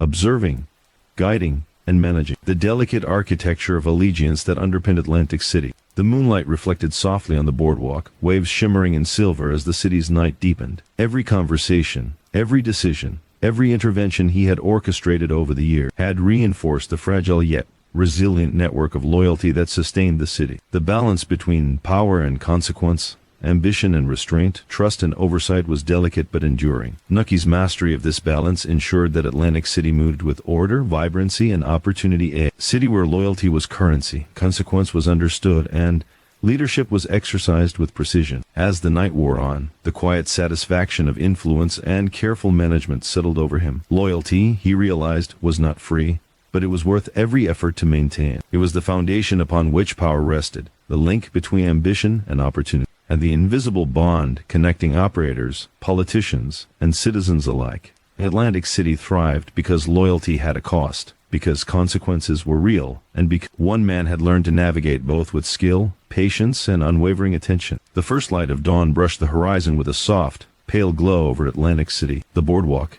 empty and silent, carried the faint scent of salt and sand, the gentle rhythm of waves washing against the piers. Nucky stood at the edge, gazing out over the city he had shaped with careful hands, patient foresight, and unwavering discipline. The streets and neighborhoods, the bustling clubs and quiet alleys, all bore the imprint of his influence. He had built a system where ambition was guided, loyalty rewarded, and chaos managed, an intricate dance of human nature and subtle authority. Legacy, Nucky understood, was not measured by wealth alone, nor by titles or recognition. It was measured by the endurance of influence, the resilience of networks, and the stability of the world one leaves behind. For decades, he had cultivated loyalty, aligned ambitions, and managed consequences. The boardwalk, its music and laughter, the hum of commerce, and the pulse of political maneuvering were all part of the living testament to his work. The city had learned to function seamlessly, as if naturally, while in truth it moved according to a carefully guided rhythm. He remembered the countless nights spent walking these same streets, observing patterns, listening to whispers, and understanding the ambitions that propelled the people around him. Every operator, politician, and resident played a role in a delicate ecosystem, and each decision, however minor, had potential consequences. Nucky had mastered the art of guiding these decisions with foresight, subtlety, and discretion, understanding that the strength of influence lay in its invisibility. True power, he had learned, was never flaunted, it was quietly exercised, shaping outcomes long before anyone realized. One of the most important lessons he had internalized was that trust and loyalty were the pillars of lasting influence. They were fragile, requiring patience, attention, and occasionally tough decisions. Over the years, he had seen ambition and impatience destroy networks, while carefully nurtured alliances had withstood challenges and threats. Nucky understood that the cost of loyalty was worth paying, that the consequences of betrayal could ripple far beyond the initial act, and that consistent reinforcement of trust was essential to sustaining the delicate order of the city. In the quiet of the dawn, he thought of the operators who had relied on him, the political figure whose decisions he had guided, and the families whose futures were intertwined with his influence. Every negotiation, every discreet intervention, every lesson imparted without coercion had strengthened the fabric of Atlantic City. Conflicts were resolved before they erupted publicly. Ambition was channeled into cooperation, and opportunity was guided so that it reinforced the networks upon which the city depended. The cumulative effect of decades of careful guidance was visible in the seamless functioning of the city, though few recognized the source. He recalled a particularly delicate challenge when rival factions threatened to disrupt the balance. Ambition had flared,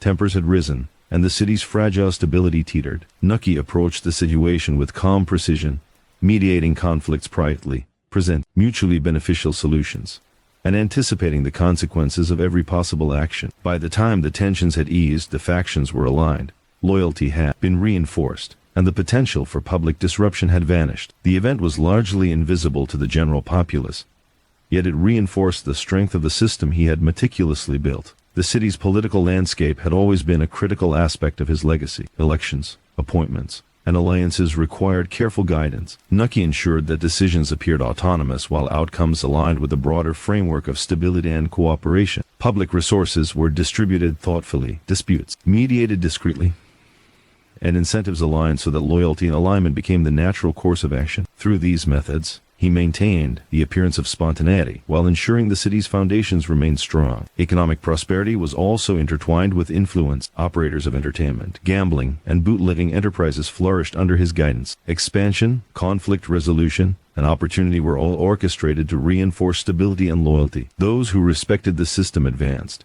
while those who challenged it faced measured consequences. By shaping the environment through subtle intervention, Nucky ensured that ambition, risk, and reward coexisted in balance, providing both opportunity and security for those who adhered to the network. As he gazed at the horizon, Nucky understood that influence was never static. Human ambition, greed, and desire for power created constant pressure on the delicate equilibrium of the city. His work had been one of constant vigilance, observation, and strategic intervention. Every whisper, hesitation, and gesture carried information that guided his decisions. By interpreting these subtle signs, he maintained control without over-displays of power, preserving stability, fostering loyalty, and directing ambition in ways that strengthened the city rather than destabilized it. Even the most ordinary interactions carried significance. A casual conversation, a fleeting glance, a minor gesture each could provide insight into intentions, relationships, and potential risks. Nucky had learned to read these signals with precision, to respond appropriately, and to guide behavior subtly yet decisively. Influence was exercised in these small moments, in the quiet adjustments and patient negotiations that often went unnoticed by those who benefited from them. The city itself reflected the cumulative result of decades of guidance. Streets were orderly, commerce flourished, politics remained manageable, and the complex networks of loyalty and alliance functioned seamlessly. Residents and operators alike perceived life as natural and self-directed, unaware that the rhythm of the city had been shaped through careful observation, patient strategy, and subtle intervention. Nucky's legacy was not only in what had been built, but in the invisible currents that sustained it. He continued along the empty boardwalk, the first sounds of morning life beginning to stir the coal of a street vendor, the faint melody of a piano from a distant club, the gentle slap of waves against the piers. Every element was part of a living city, responsive to influence yet appearing autonomous. Nucky had created more than wealth or power. He had built an ecosystem of trust, loyalty, a strategic alignment that allowed ambition, risk, and opportunity to coexist in harmony. In the end, Nucky understood that legacy was measured not by recognition or wealth, but by endurance. The systems he had created, The alliances he had nurtured and the loyalty he had reinforced would outlast any single individual. Atlantic City would continue to thrive because the invisible hand of influence had guided it with foresight, subtlety, and precision. His life's work had been a quiet orchestration of human nature itself, a testament to patience, strategic vision, and the enduring power of careful leadership. As the sun rose fully over the horizon, casting golden light over the boardwalk and ocean, Nucky felt the quiet satisfaction of a life spent mastering influence, guiding ambition, and preserving stability. The city he had shaped continued to move with harmony, opportunity, and resilience. Its rhythm was natural, yet every aspect bore the imprint of his careful hand. In the quiet of dawn, with the city awake and alive, Nucky understood that his legacy was secure not in monuments, fame, or wealth, but in the enduring stability, loyalty, and harmony of Atlantic City. A city forever shaped by the quiet, deliberate work of its most perceptive guardian.